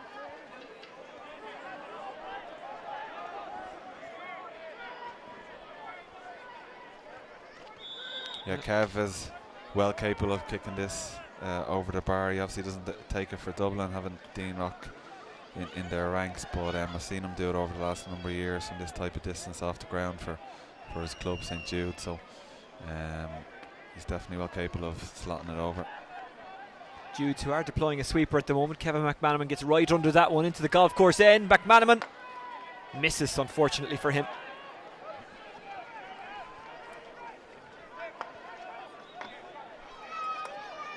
Some interesting matchups out there. Michael Savage, out it goes to Michael Concar. Concar back to Savage. Part of the Dublin panel for so long. Savage finds his man. Aiming it to Cormac Diamond. Popped to Brendan Egan. Brendan Egan down the line looking for Shane Carty. Lorcan Smith lets it go to Cormac Diamond. Shane Carty. Carty out wide. Lorcan Galvin. Running onto it is Adam Baxter. Baxter back out to Nathan Mullins. Nathan Mullins. Gavin Burke. Brendan Egan. Eamon Fennell winds up, shoots, and gets a cracker of a point. Brilliant stuff from Eamon Fennell. Great point from Eamon Fennell. I think he got 3 points the last day against Castleknock in the quarter-finals, and shows that he's well capable of it. And I think Vincent's will need a few guys stepping up with scores, because Enda Varley isn't in the team today. You've Adam Baxter came in as a late replacement, so he's certainly a big loss. But Vincent have started very brightly with those 3 points from open play so far. Jude, with only one real chance so far, that was from a free. They need to get something going quickly. They need a score to settle them down. Ronan Joyce came forward. Ball comes back into the path of Niall Coakley. He could be the man to settle them down. Mark Sweeney. Kevin McManaman. McManaman inside. Clever ball. Nice turn by Clark.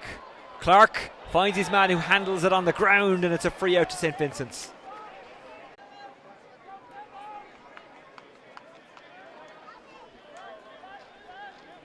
McCusker. Fennell wants it. Doesn't get it right now. Burst of pace shown by Brendan Egan, but instead it goes to Gavin Burke. St Vincent's so patience on the ball.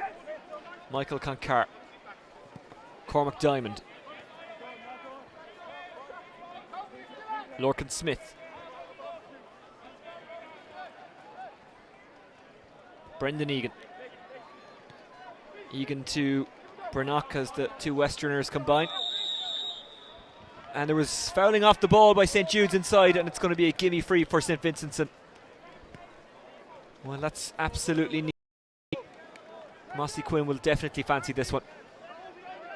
It hasn't been a good start for Jude's. They've been tetchy, nervy. No, definitely hasn't. They haven't really used the ball as well as they could, and certainly conceding a lot of possession, a lot of space to the Vincent's team so far, and this will be a handy score for Mossy Quinn to open his account. And just looking around the Vincent's team, I mean, they've so much quality and so much experience there. The likes of Shane Carty, who just back from playing a summer football in Boston and winning a Boston championship with Dermot Connolly. He's gone back into the team over the last 3 or 4 weeks. So even though they are missing Enda Varley, they still have a huge amount of quality right throughout the team. Well, even though they won Dublin last year, St Vincent's would probably still describe it as a disappointing year, because once they got out of Dublin, Leinster was very much their aim. But it ended in Aughrim with a shock defeat to Rathnew. Ball breaks for Adam Baxter. Can't keep it. Niall O'Shea. O'Shea back to Ronan Joyce. Joyce forced to go backwards. Good heavy tackle going in there by Lorcan Galvin.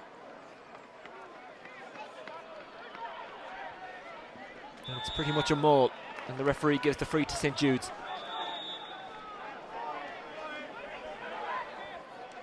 It's a long ball inside. Finding a bit of space is Kevin McManaman. Policed by Concar. McManaman gliding off the wing. McManaman shapes, shoots, and scores, and that's exactly what St Jude's needed.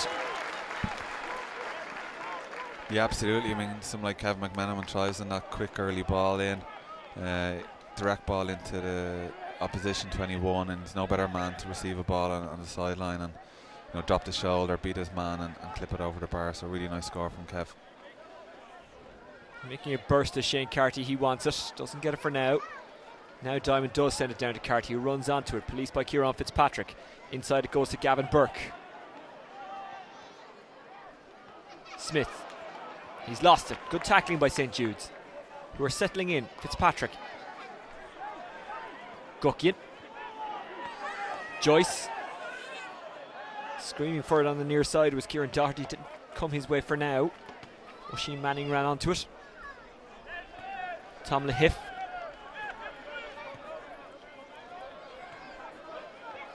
Kieran Fitzpatrick. Mark Sweeney. Kieran Doherty. Oh, a slip in the middle of the park, and it cost them. Tom Lahiff couldn't keep his feet. Ger Brennan couldn't keep his feet either, but he could keep the ball. Gave it back to Eamon Fennell. Now it's Cormac Diamond. Diamond cushions inside, looking for Carty. Nice turn. Running in is Adam Baxter. Baxter over carries, and it's a free out.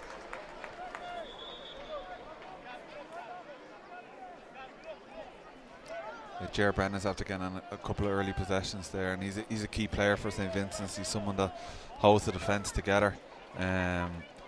Well able to play at centre back and get on a number of balls and cut out the opposition play. He's had his fair share of injuries with Achilles injuries and not able to train as regularly as he'd like, but he's still able to be hugely effective for St Vincent. I think you mentioned the Rathnew game last year. It was a game that he went off early in, and it was no surprise then that the Vincents came under a lot of pressure. So I think for Judes to have any success, they're going to have to try and put as much pressure on Ger as possible and try and maybe run him down the channels. But yeah, he's such a key player for them. Went on to be an incredibly dramatic Leinster Club Championship, with Moorfield coming through in the end. Here's Kieran Doherty. Away it goes to Niall O'Shea. O'Shea with the cushion pass, wants it back, doesn't get it. Now it's Chris Guckian. Lorcan Smith. Well, the decision actually goes the way of Vincents. Chris Guckian asked for an explanation from the referee, Damien Burnett. I think he threw that one.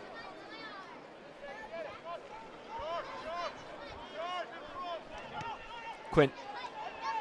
Good pass. Carty. 3 around him. Loses the ball, but Vincent's first to react to Lorcan Galvin. He couldn't take it cleanly first time, does second time. Again, he's absolutely surrounded. Mossy Quinn throws in a shoulder, gives away the free.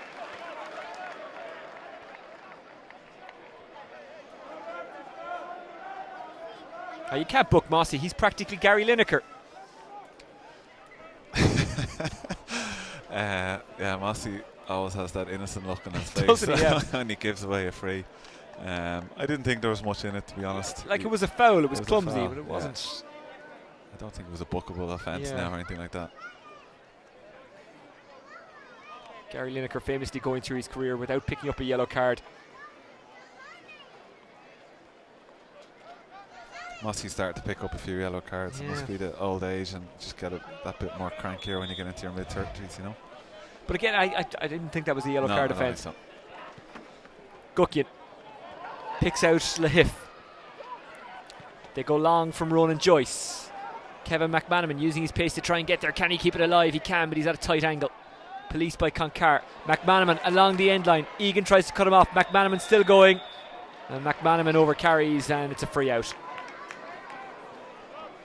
Yeah, the initial pass was just a bit overcooked to Kev. I think he was in there and would have got a score if the ball had been maybe 4 or 5 short, but just made life a lot more difficult for him when he only collected it right on the end line. Carty has a pull on that one. Now it's a foot race. Gavin Burke soccers it to his teammate. Baxter. A wind up and a shot. And another fine point. So from a position of almost conceding a goal, Vincent's break up the park and get a point, and then Lorcan Smith gives a little bump to Mark Sweeney. The referee lets that one go. Yeah, he's been a good addition to this Vincent's team. I saw him in one of the earlier rounds against Nafina here in Parnell Park back around April time, and he kicked 3 or 4 lovely points from play, and that was another one that he just added there. Cormac Diamond left a bit too much on Mark Sweeney there, and there could be another card coming. Vincent's leading by 4, but this would be their second card should the referee give it.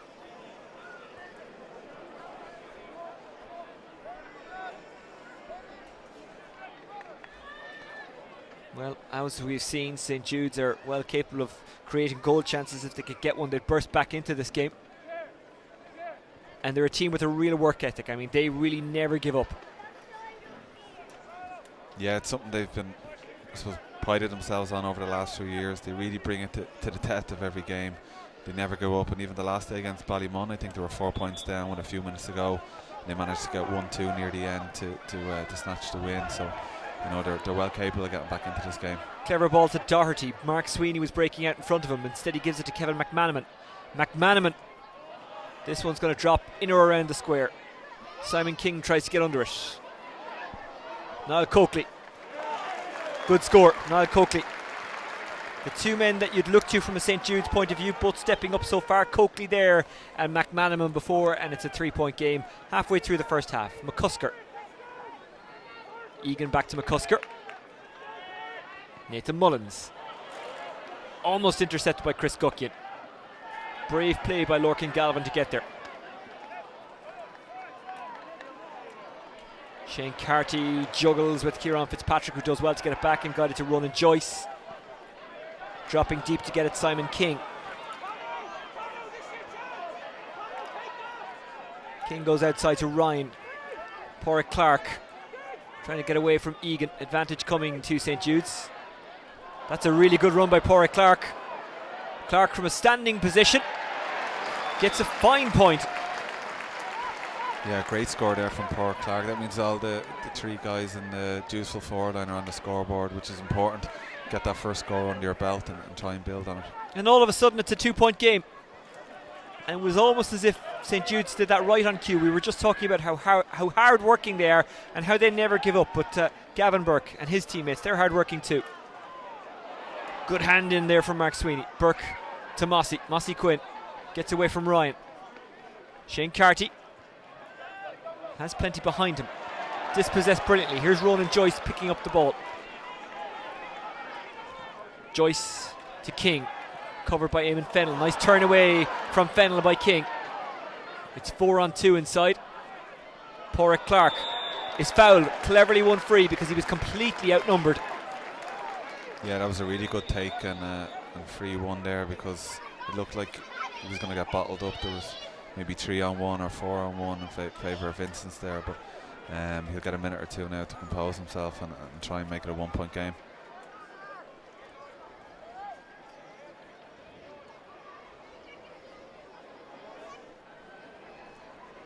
Good crowd in, and they're enjoying what they're seeing so far.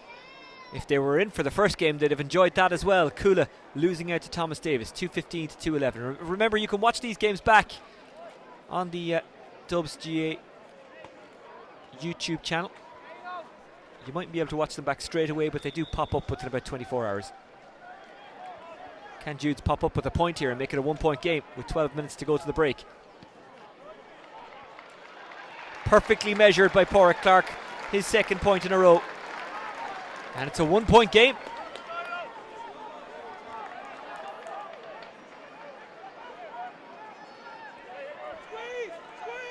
Savage. Fennell's waiting. Good hand in, but it does fall to Lorcan Galvin. Nathan Mullins. Popped back by Lorcan Smith. Into the corner forward position it goes. It was a miscue. Yeah, and I think for Judes to have any success today, they need to go after Michael Savage's kick out as well. I mean, he's brilliant at just chipping the ball out within a couple of seconds into a Vincent's hands, and then he has the option to go long as well, whether it's to Eamon Fennell or Lorcan Galvin or even Nathan Mullen. So that's an area that they really need to try and clamp down on and try and get a bit of success out of. Guckian moved it on. Now it's into the hands of Mark Sweeney. Niall O'Shea. Seamus Ryan shaking off Eamon Fennell. That's a bit of a battle of the giants. Free for St Jude's. Launched by Sweeney, looking for Clark. Clark thought about having a go, then passes outwards, and this is Ronan Joyce. And Niall Coakley couldn't keep it alive. Niall Coakley, who scored a goal in the last round against Ballymun, something of a shock win. I wouldn't necessarily say it was the biggest shock in the world, but certainly it caused tremors.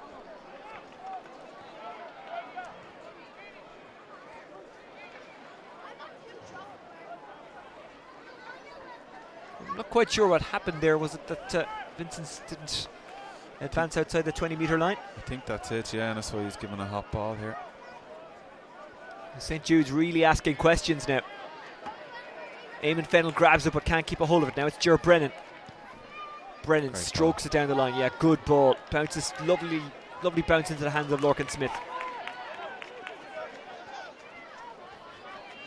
Mossy Quinn. Covered by Manning. Quinn with the right boot. Can't keep it on target.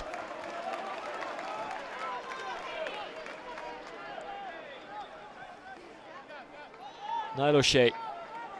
Lehif. Free in the middle is Simon King. Simon King low towards Kevin McManaman. McManaman does well to win it. I think he just picked it up off the ground there after doing really well to initially win the ball, yeah. Ger Brennan. Bernock. Diamond.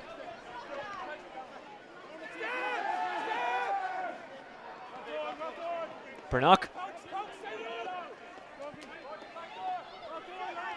Smith went back to Ger Brennan, the former Dublin player. Eamon Fennell, another former Dub, finds Lorcan Galvin. Galvin finds nothing but Jude's men, but does well to keep the ball. Couldn't pick out the pass. And St Jude's would break. Egan's trying to get under it. Does enough to guide it towards Bernock.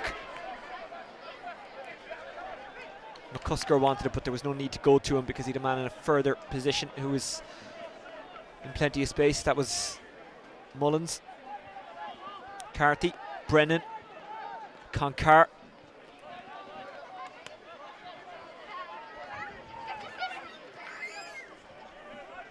Diamond makes a burst. Diamond fouled by Tom Lahiff.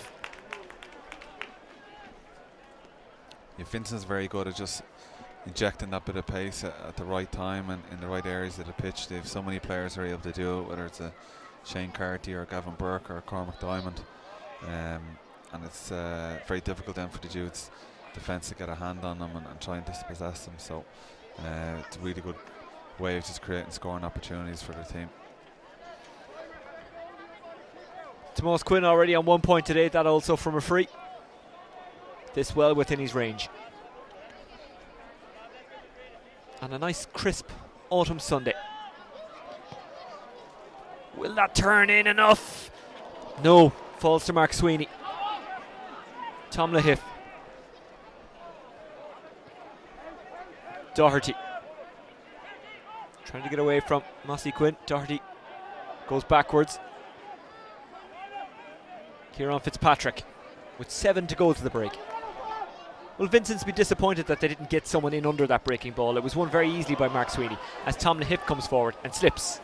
Yeah, I suppose Mossy Quinn was out kicking the free himself, so we would have expected one leader, maybe half forwards, to push in. But I think Judes will be very happy with the last 10 minutes, considering they're 4 points down. You know, they've really done well to get back into the game. Vincent haven't really pushed on now since maybe the 11th or 12th minute. They've only got a 1 point there in the last few moments, which would be disappointed about. So I think Judes will be quite happy with the position they're in at the moment.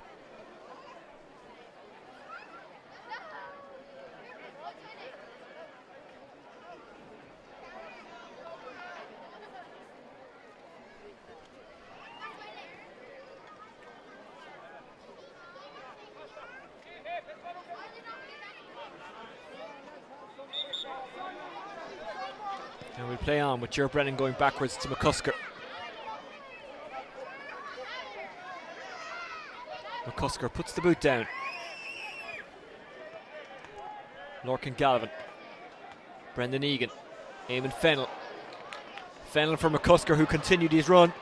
McCusker goes outside. Is there to be a point here? It was well worked, but eventually wide. And kicking that wide was Adam Baxter. Yeah, bad miss. It was really well worked.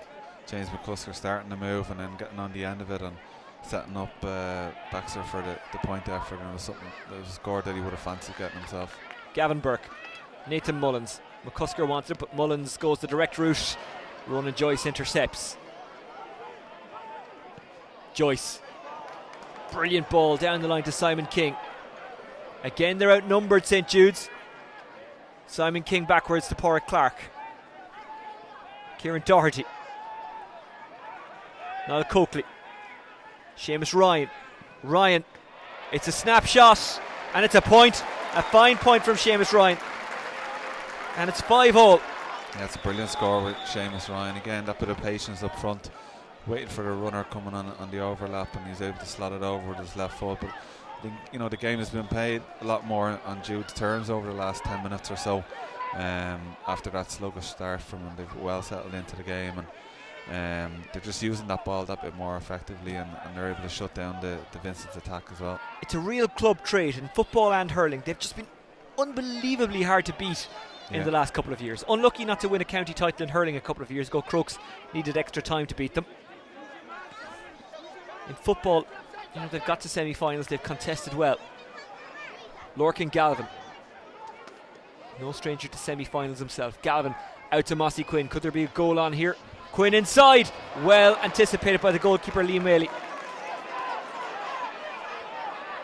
Ronan Joyce, Seamus Ryan, Oisin Manning. It's a big high ball, it's 2-on-2. It might bounce here for Porrick Clark! Oh, what a finish by Clark! What a moment for St. Jude's! Well, that has set the cat among the pigeons. St. Jude's won 5, Vincent's 5 points. It really has. I mean, that's a massive score for Jude. It just gives him that bit of breathing space now and gives him that boost as he head towards half time. It was really just a long, hopeful ball. Got a fortuitous bounce, but it was a really good finish over Michael Savage. And I think, Vincent started extremely well, but I think they've just maybe been a bit sluggish in the last 10 or 15 minutes and have stepped off the pace, but they really need to start picking it up. Well, you know who I'm going to mention now. Diarmuid Connolly is on the bench. Yeah. As is Enda Varley, by the way. We're not sure why he didn't start as to whether or not it's an injury or whatever, but they do have an Arsenal to unload St Vincent's, but still quite early in the game. They're still only 3 points down. 3 minutes to go to the break. Sometimes, though, the ball does hop for you, and it hopped for Clark there, but it was still a good finish. Clark coming forward again, and it's a free into St Jude's. As you said before the game, they're looking for more from the likes of Coakley, Clark, Doherty, guys around, because they were over-reliant on Kevin McManaman for a long while. They were, and it made life that bit easier for opposition defences, where you could put a bit of a game plan in place to try and take Kevin McManaman out of the game and maybe double mark him. But if you have those other options, like Clark and Coakley, and even guys from midfield like Seamus Ryan coming forward to kick scores, it does sort of share the burden that bit more, and gives your team that bit more of an opportunity to actually go and get the win. So Judes are in a very strong position at the moment. The way they play, they don't let leads slip too often. They're nearly like a Donegal formation, whereby if they get a lead, they're very good at keeping that lead. It's when they're chasing the game that they're in that bit of bother, but they're in a very good position at the moment. Kevin McManaman again, he has the height, and this time, unlike last time, he has the accuracy. 2 points for McManaman, and St Jude's lead by 4. They were down by 4 at one stage. 28 minutes gone in the game. Savage, who to be fair couldn't do much about the goal. It was one of those awkward hopping balls in front of him, and St Jude's give away the free. We know Vincent's don't do panic. They won't panic. No, absolutely not. And then, as you mentioned, the guys on the bench, even someone like Dahi Murphy might be an option to bring in at some point. Tiernan Diamond as well. Yeah, Joe Feeney again, A lot of really good options, and I think they'll be using the half time to reassess things and see if there's areas that it can improve on. Lorcan Smith wins a free. Judes have everyone covered, so there won't be a quick one launched inside. Here's Gavin Burke. He might launch one for a point. Has he hooked that one a little bit? Yes, he has.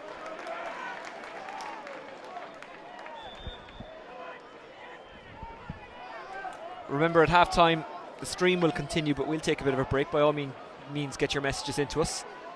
We'll be back well in time for the second half. Oh, behind you.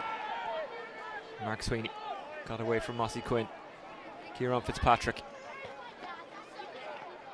They're so patient and confident on the ball, St Jude's. They are, yeah. They have a lot of good footballers who are very comfortable on the ball, and they're happy to play the ball around in their own half. I think personally you don't mind a team doing this maybe a bit further up the pitch, because it can be a bit dangerous if there's a loose ball or an interception, but they seem to have worked this particular phase of play particularly well. I have a needle stuff from Killian O'Reilly to find Oisin Manning, but St Jude's handle it on the ground, and it's a free into St Vincent's 20 seconds into injury time.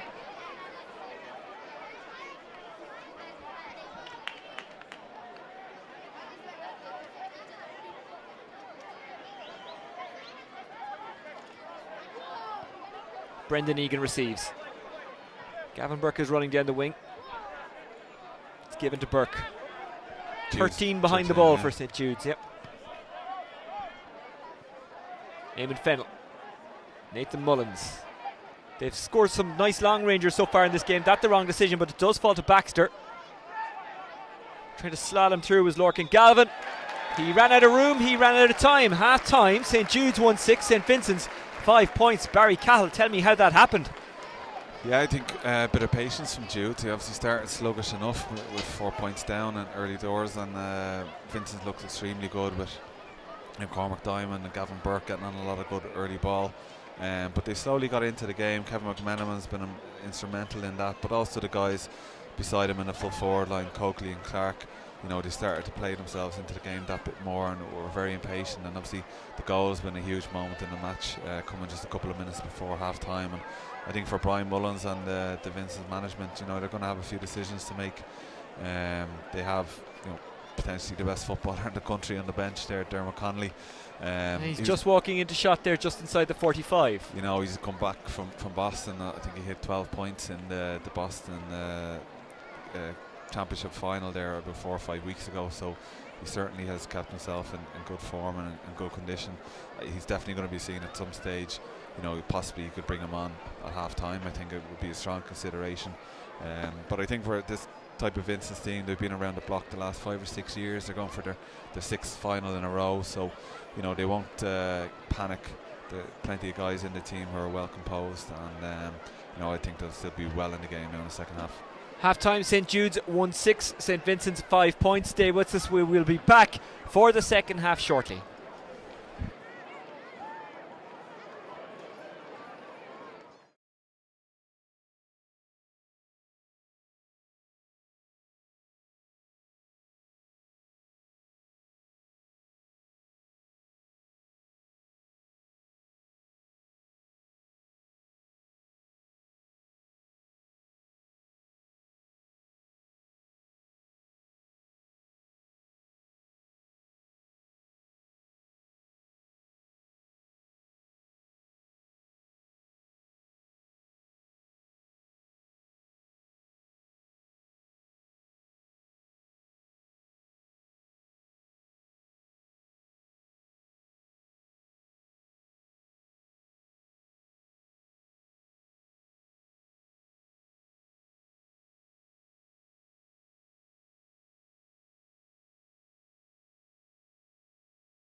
Welcome back to Parnell Park. We're still at half time and a potential shock on here in the Dublin Senior Football Championship. Another one.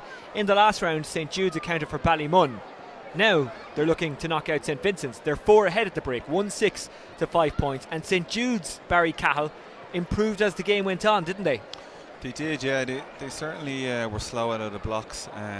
Didn't quite start the way they would have liked, particularly after finishing so strong in the last round against Ballymun. You know, they would have put a big emphasis on starting well, and Vincent's came out and kicked 4 early points and looked extremely comfortable, well settled. But in fairness to Judes, they didn't panic. They just started to get on that bit more ball, started delivering a bit better ball into the guys inside, and you know they do have a very good full forward line in there with Niall Coakley and Kevin McMenamin and Paul Clark. They've done a lot of the damage in the first half, looked very lively. You know, the St Vincent's full back line haven't quite been out in front and quite as sharp as they probably would have liked, and they've got a lot of joy in that particular area itself, and with the goal obviously being the crucial point. But we mentioned there before half time with Dermot Connolly, and I see him coming out there, and it looks like he's coming on at half time, so that's going to be interesting to see how he goes now in the next 30 minutes.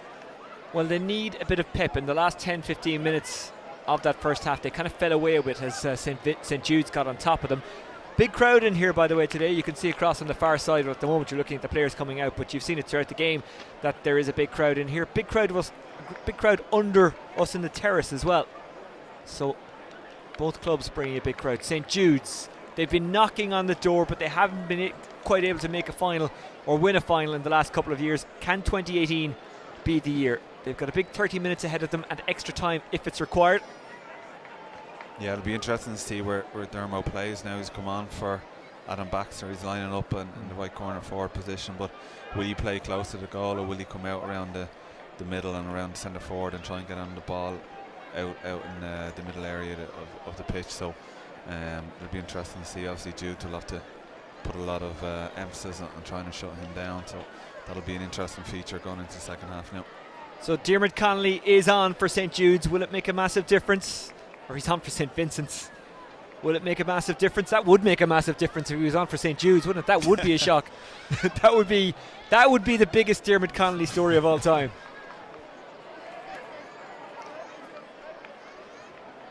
Our referee is Damien Burnett.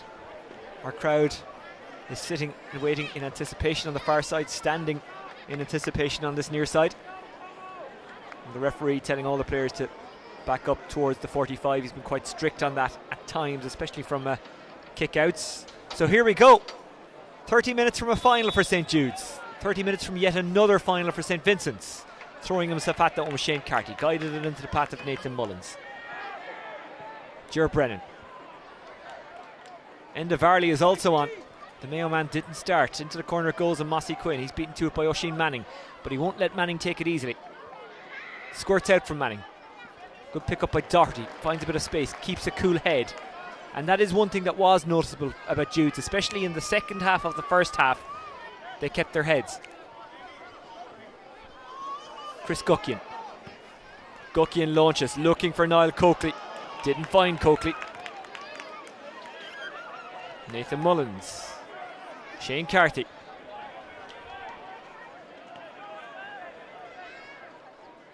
Enda Varley. Ger Brennan. Lorcan Smith. Brendan Egan. Brendan Egan getting past Joyce. Trying to get past Niall O'Shea. Outside it goes to Gavin Burke. Gavin Burke! Oh, it's off the woodwork. And wide. He was very unlucky. It could just as easily have fallen to Mossy Quinn. He was very unlucky. I think it was the right call from Gavin Burke when you get into that position and that tight end angle. I think the sensible option is to try and just punch it over the bar and get the score from that type of angle, but just unfortunate for Vincent, it didn't quite get his angles right. Eamon Fennell did ridiculously well to break that ball for Enda Varley. Varley pokes it out to Gavin Burke. Gavin Burke inside, chasing after it, Lorcan Galvin. He's beaten to it. St Jude's weathering a bit of a storm at the moment. Neither team scoring yet in the second half. Good ball to Killian O'Reilly. Ronan Joyce. Joyce into the corner. McManaman out in front. He'll take anyone on. He'll take that whole defence on. At the moment he's just keeping the ball. Now he takes them on. Turns inside Michael Concar. Fisted inside. Finds his man. That's Porrick Clark. Clark bounces back up. Held onto there by James McCusker. Referee says no foul. Helped on by Kieran Doherty. Back it goes to Kevin McManaman. Kevin McManaman teasing the defenders, and Enda Varley who's dropped deep. Niall O'Shea. Simon King to extend the lead. Simon King. That's a fine point. Yeah, really well worked score there by St Jude's. Kevin McManaman winning the ball down along the sideline here. A couple of dummy solos. Very patient, working it across to Niall O'Shea. Lovely little hand pass, just opened the defence there, and a nicely worked score. Brendan Egan. Enda Varley. Varley tackled well by Kieran Fitzpatrick.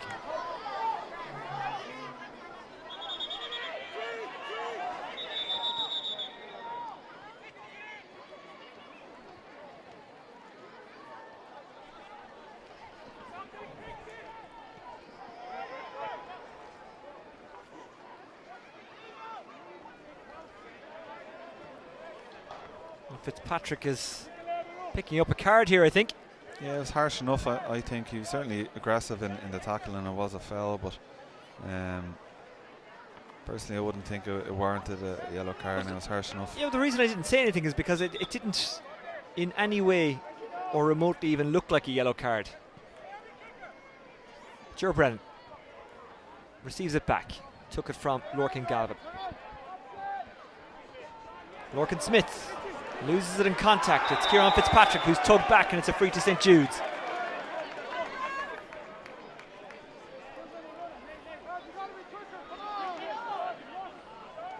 We've got to be quicker, come on, is the cry. Yeah, the first 4 or 5 minutes now in the second half has been played on, certainly on Jude's terms. You know, they're slowing the game down. They're patient on the ball. Vincents would much prefer for the game to be a lot more free flowing and be able to get the ball up and down the pitch as quickly as possible and move it direct and quick into the guys inside, whether it's Mossy Quinn or Dermot Connolly or Enda Varley, and certainly the pace of the game at the moment is suiting Jude's.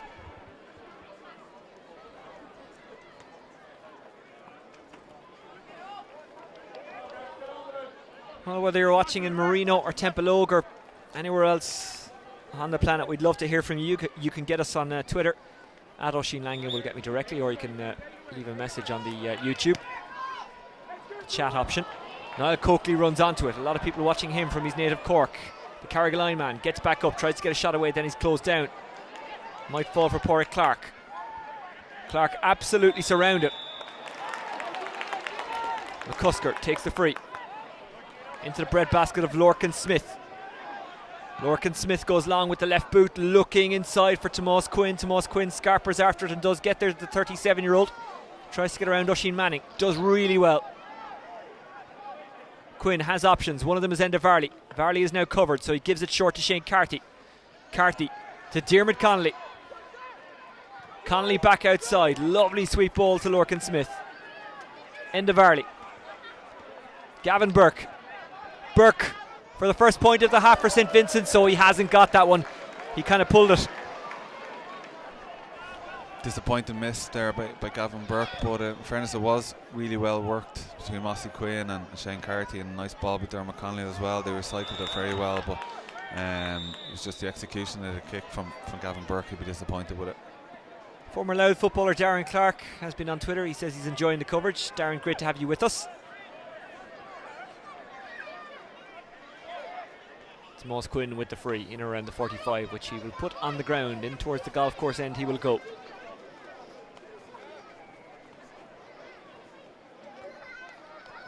Played a bit of Railway Cup with Darren back in the day. Very good footballer.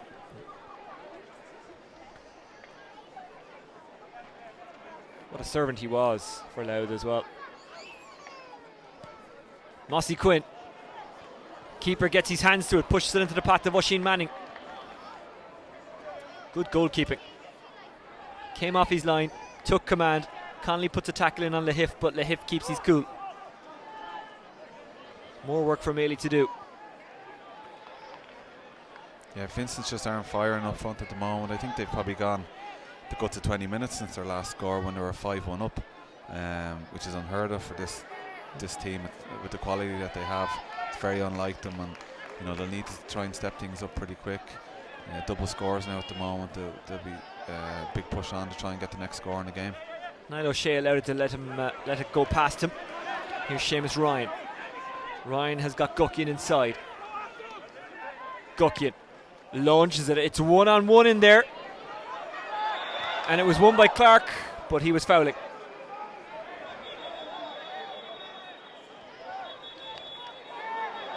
A little bit of afters. The second half has kind of dragged, and as you were saying, Barry Cahill, that'll actually suit St Vincent's. Definitely, yeah. 5 between them. And just like in the last round, you wouldn't call it a massive shock, but you would call it a slight tremor if St Jude's were to win here.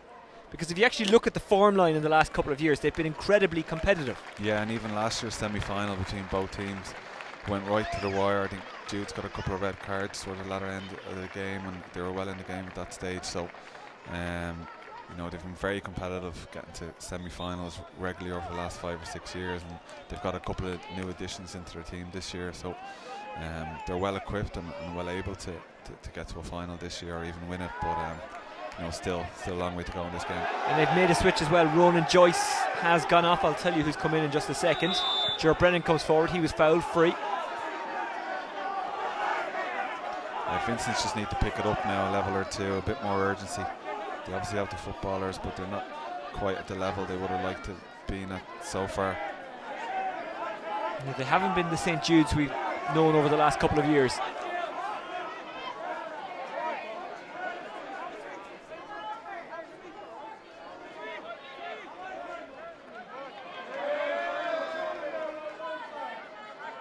Referee having a chat with Gavin Burke. He's so close to us he can probably hear us. Yellow card for Gavin Burke.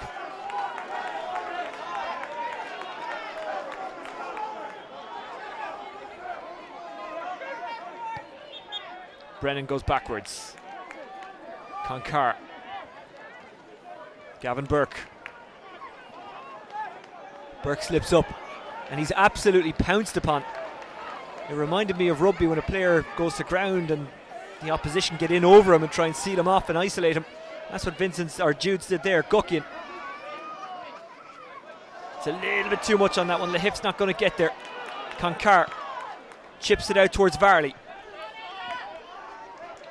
Varley up against Oisin Manning. Varley slips on the wet surface, over carries and gives the free away. Yeah, obviously the weather conditions over the last few days have played a part, and then maybe a few guys just maybe not used to wearing their studded boots, which they haven't done probably for the guts of 6 months, and it's having an effect on some of the players here today. They're slipping a lot more easier than you would expect.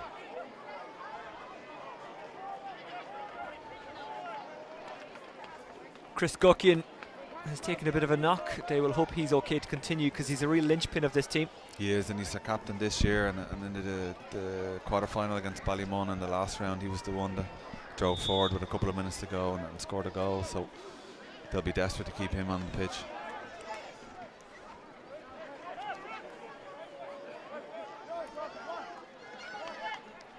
Guckian recycles to Kieran Fitzpatrick, who gets it back to Mealy. It's a position in which they have a lot of depth. St Jude's, Paul Copeland on the bench today. They also have John Brian Carty, son of RTE broadcaster Brian. Decent soccer goalkeeper as well, actually, John Brian. He's had an injury hit couple of years, but he's okay now. He's getting back to his best. Here's Seamus Ryan. Kevin McManaman, with Ryan continuing his run. Ryan could be in on goal here. Could be a big moment. Seamus Ryan! Oh, it is a big moment. It's a big goal. It's Seamus Ryan, the big man for the big moment. Yeah, Seamus Ryan's been playing a lot of really good high quality football in Dublin over the last few years, and kicked a really good score in the first half off his left foot, and that was a brilliant driving run and a brilliant finish past Michael Savage. And yeah, things are getting very interesting here now in Parnell Park. Paddy Whelan is enjoying the coverage in San Francisco. What a place to be. Aside from Parnell Park, that's where I'd like to be today. Say hi to Freya, who's watching the game in Crumlin Hospital. Shout out to the better Temple Oak side, Temple Oak Sing Street, for organising a great event to raise money for St John's Ward in Crumlin, where Freya is a patient. Freya, hope you're feeling better. Glad you're enjoying the coverage. The Hif to Gukian. McManaman. They're streaming forward now. Gukian is charging forward, as is McManaman. He's got goal in mind. McManaman! Someone gets in the way. Is it a foot block? Is it a penalty? What's the decision? No, the ref is saying that it was a hand in.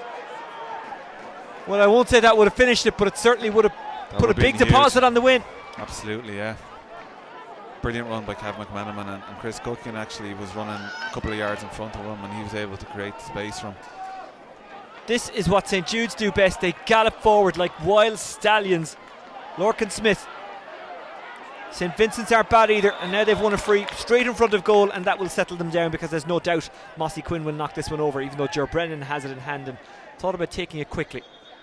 Yeah, they're desperate to get a few scores on the board now. I don't think they've scored since probably the 15th or 16th minute in the first half, so that's a huge amount of time without the scoreboard ticking over for them. So they need to get back on track, put this over the bar, and then start trying to win the Jude's kick out.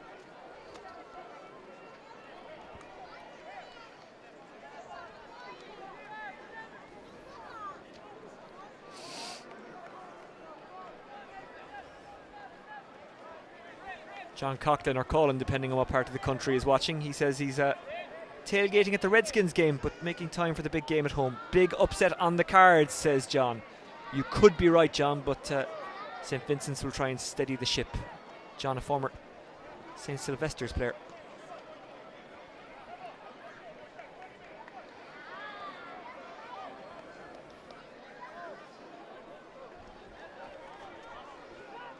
So Mossy Quinn. Oh! Looks like a red card for Lorcan Smith. A second yellow card. Well, Vincent's players are obviously querying it.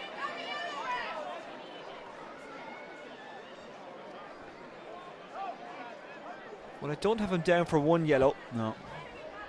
So it would be a straight red if it was a red, and it would be probably for maybe an off-the-ball incident. I'm not quite sure what went on.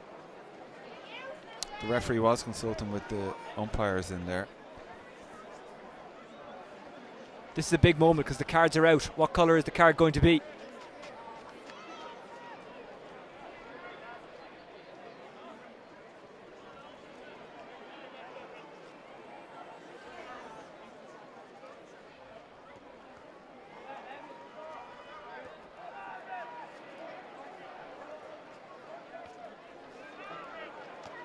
He's showing a yellow towards the general direction of Lorcan Smith. He hasn't walked off the pitch or anything.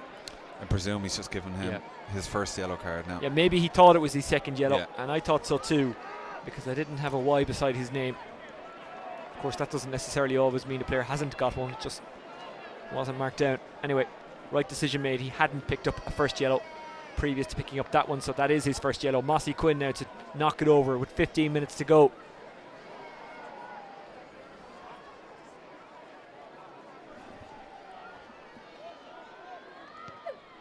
Good score by Mossy Quinn. He's second of the game, one in either half, both from frees. 2-7, which is 13 points. 6 points, which is 6 points. 15 minutes to go plus injury time. St Vincent's have been great champions. They are a great team.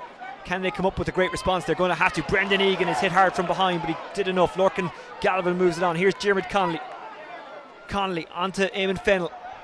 Fennell inside for Varley. Varley will squeeze this one over if he possibly can. No, he can't, and it's rescued at the post by Tom Lahiff, who moves it out to Simon King. Ryan is moving in front of him. King just takes the sting out of it, turning and twisting away from Ger Brennan, making a run. Tom Lahiff, Mark Sweeney, Niall O'Shea, Chris Gukian, Kieran Doherty. They're aiming towards McManaman. McManaman has Devlin in support. He might need him. McManaman trying to shake off Concar, who got a hand in and dispossessed McManaman, albeit temporarily. McManaman turning and twisting. Inside it goes to Tom Devlin. Devlin is in on goal. He'll take his point. Right decision. Yeah, I think that was the right option from him. Going in along the end line. very difficult to create a goal chance out of that, so I think he took the right option and put it over the bar. But Kevin McManaman again just showing really well for the ball, and he's a guy who's just impossible to try and dispossess. You know, he's twisting and turning there. He looked to be in a bit of bother with St Vincent swarming around him, but he was able to wriggle free and set up the score.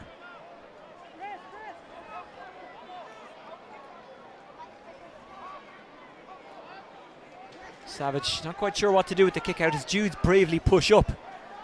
Yeah, I just see Joe Feeney after coming into the fray. He's part of the Armagh squad over the last couple of years. He's been a very good impact sub for Vincent's the last year or two, so they'll be hoping he can deliver similar fashion now. Ger Brennan, they still have so much quality out there. Shane Carthy, one of those quality players, but he can't keep that in play. And St Jude's go quickly here. Simon King. Simon King inside. Kevin McManaman is waiting. Concar does well, guides it back to his goalkeeper. Did enough to put off McManaman. It's a good statement of intent from Judes to go long like that, isn't it? Yeah. Here's Eamon Fennell trying to get away from Cillian O'Reilly. Now it's Diarmuid Connolly. Connolly to no one. Tom Devlin lets it off for Chris Guckian. Can't be easy for Connolly. He knows there's a lot of expectation on him. He knows there's a lot of pressure. Wasn't around for the summer. Was playing football in Boston, but it's hard to just settle back in. Got 20 minutes the last day. Here's Gavin Burke. Burke out to Mossy, who swings at this one. Mossy, oh, it's off the woodwork again. His second time to hit the woodwork today. Chris Guckian. Coakley. Not afraid to do the hard work, Coakley. Chris Guckian. Free out. St Jude's look really calm here. They don't look in any way rattled. Yeah, the game is just going exactly how they'd wish. It's not too free flowing. It's a bit stop start, but they're using the ball particularly well, especially around this middle third. And you know, Vincent's up front have been off colour. They just haven't hit the scores or been as efficient as they would normally, or as you would expect.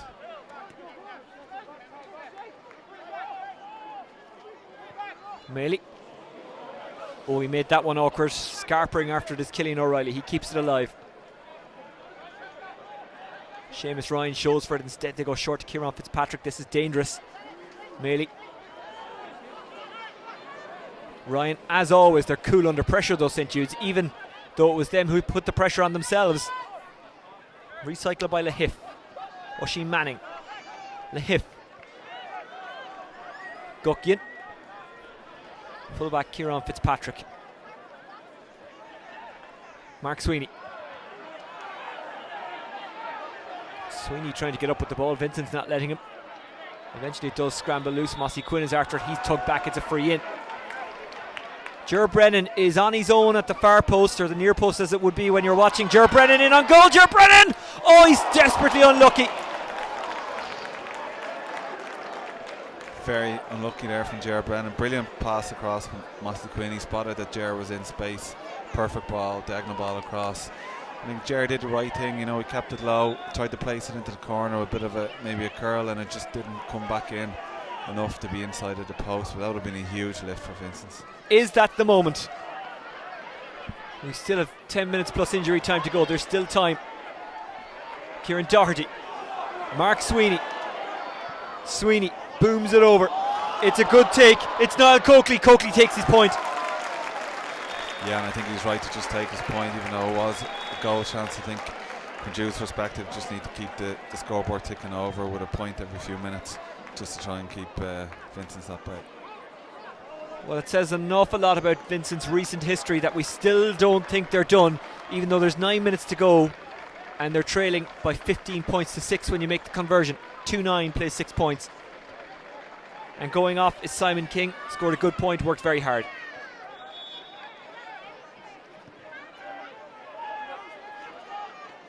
Flicked on by Fennell. Finds its way to Ger Brennan. Fiacre Brannock. Lorcan Galvin. They need a goal, they need one soon. Galvin. Looking inside for Mossy Quinn. Oh, good tackling by Kieran Fitzpatrick. Really good full-back play. Niall O'Shea. Left behind by Kevin McManaman. but he's backed up by his teammates. Devlin gets caught. Free in. Not the worst free in the world to give in, because if he'd have let it go there, Vincent's had numbers and they could have broken. It's actually going to be brought in, so this is a gimme point for Enda Varley.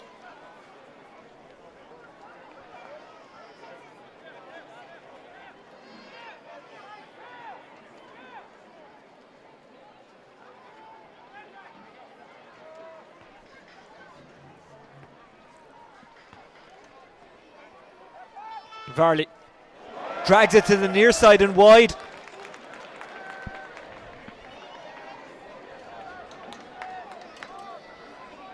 As I look down into the crowd, I can see the wife of one of the Judes players standing and watching and kind of jumping up and down on the spot. She's pretty nervous, as is most of the Judes crowd who are in. Even though they have a comfortable lead, Eamon Fennell tries to make it a little less comfortable. Fennell comes forward. Diarmuid Connolly, what can he do? Connolly absolutely surrounded. Connolly tries to get it back and can't. Getting across was Cillian O'Reilly.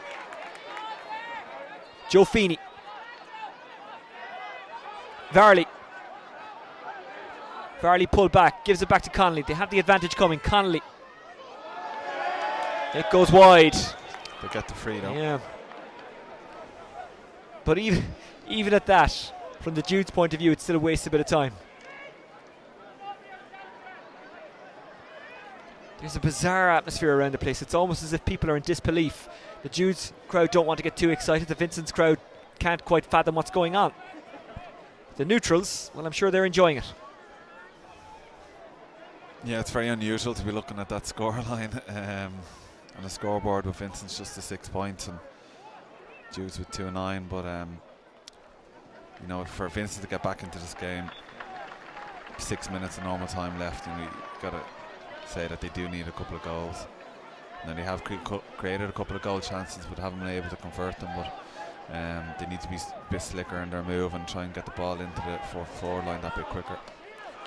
Contested in midfield and won really bravely by Neil Mangan, another one of the dual players, but they've lost it, and coming forward is Nathan Mullins. Mullins has men inside. Mullins still going himself. Mullins! That's a really good tackle by Mark Sweeney. No, the ref doesn't think so. He thinks it's a free. Maybe he got the man before he got the ball. But again, even though they're going to probably give up a point here, he was in on goal, Mullins. Connolly tries to take it quickly. He'll have to go back and do it again. Yeah, Vincent's just try and tap this over the bar and get the ball, get the game moving again as quickly as possible. All these delays are helping Jude.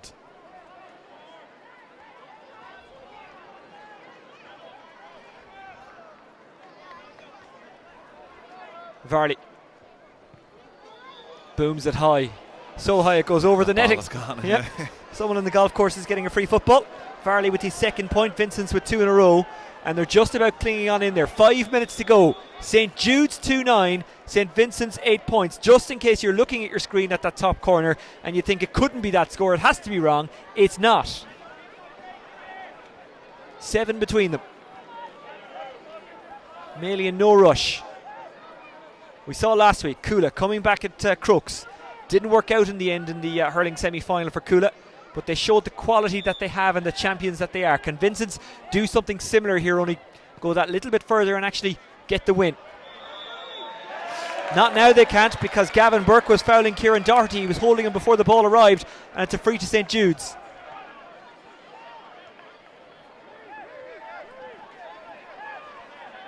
They're an incredibly hard-working club, St Jude's.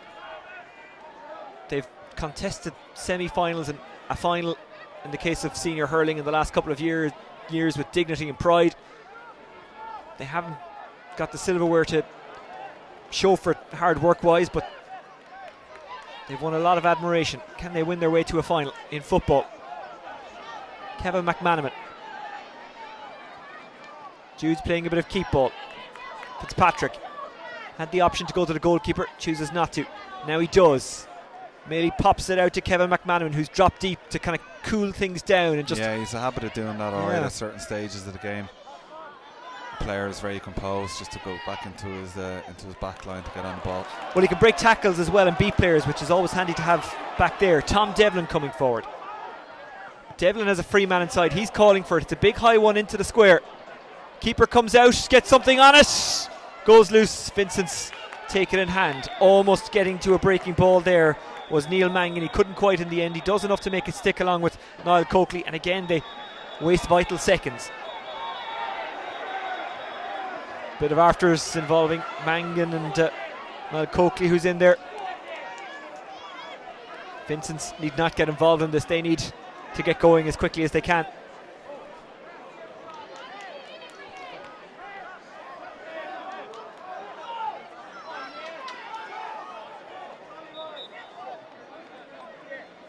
Savage.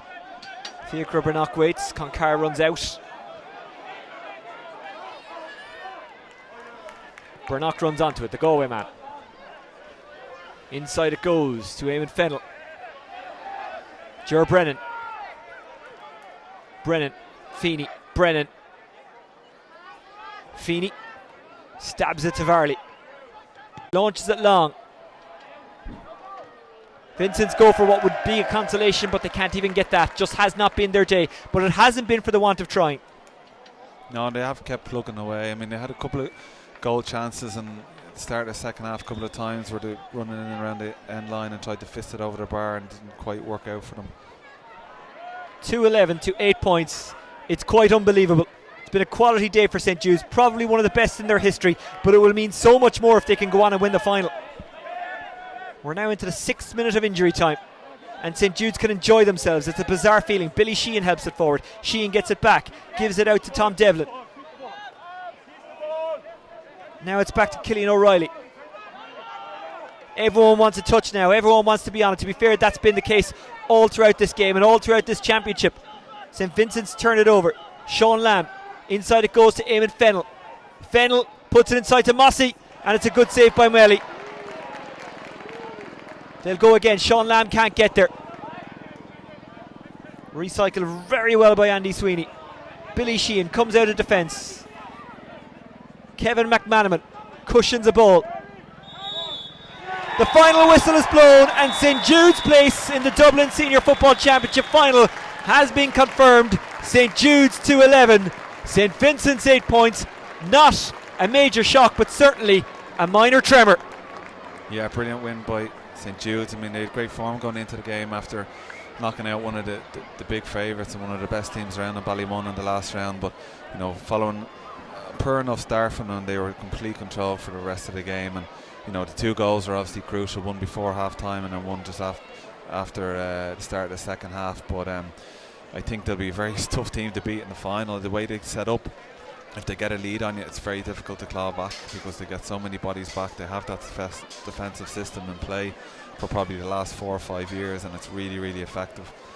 For St Vincent, I think maybe just all those years of getting through to Leinster Club Championships and into All Ireland series and maybe caught up on them. Just didn't look as fresh as you normally expect from them, and up front, you know, they did misfire, and that ultimately cost them.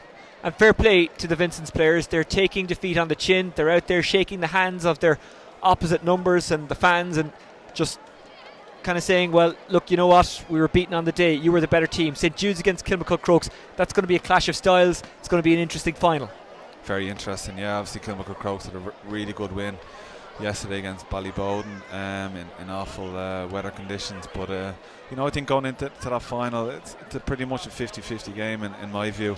A lot of people would have been talking about Ballymun or Bowden or maybe Vincent's to win the Dublin Championship outright, but you have 2 teams coming into it with a few really good wins under their belt. A few county stars on display as well with Paul Mannion and Keane O'Sullivan, with Kilmacud Crokes and Kevin McMahon with Judes, and they'd obviously know each other extremely well at this stage. But I think it'll be an intriguing final and a lot to look forward to.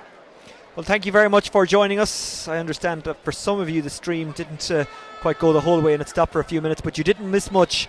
You missed St Jude's kind of icing the clock and taking the sting out of it. St Vincent's well beaten today. St Jude's deserving their victory. The final score in this one, St Jude's 2-11, St Vincent's 8 points. St Jude's will meet Kilmacud Crokes in the final, which will likely be back here today 2 weeks, but we'll get that confirmed over the next 24 hours. We will be back for that, and I hope you join us then as you did today. Thanks for watching, thanks for listening, thanks for joining us. My thanks as well to Barry Cahill and all of the team from a sunny Parnell Park where the sun has certainly shone on St Jude's. It's goodbye.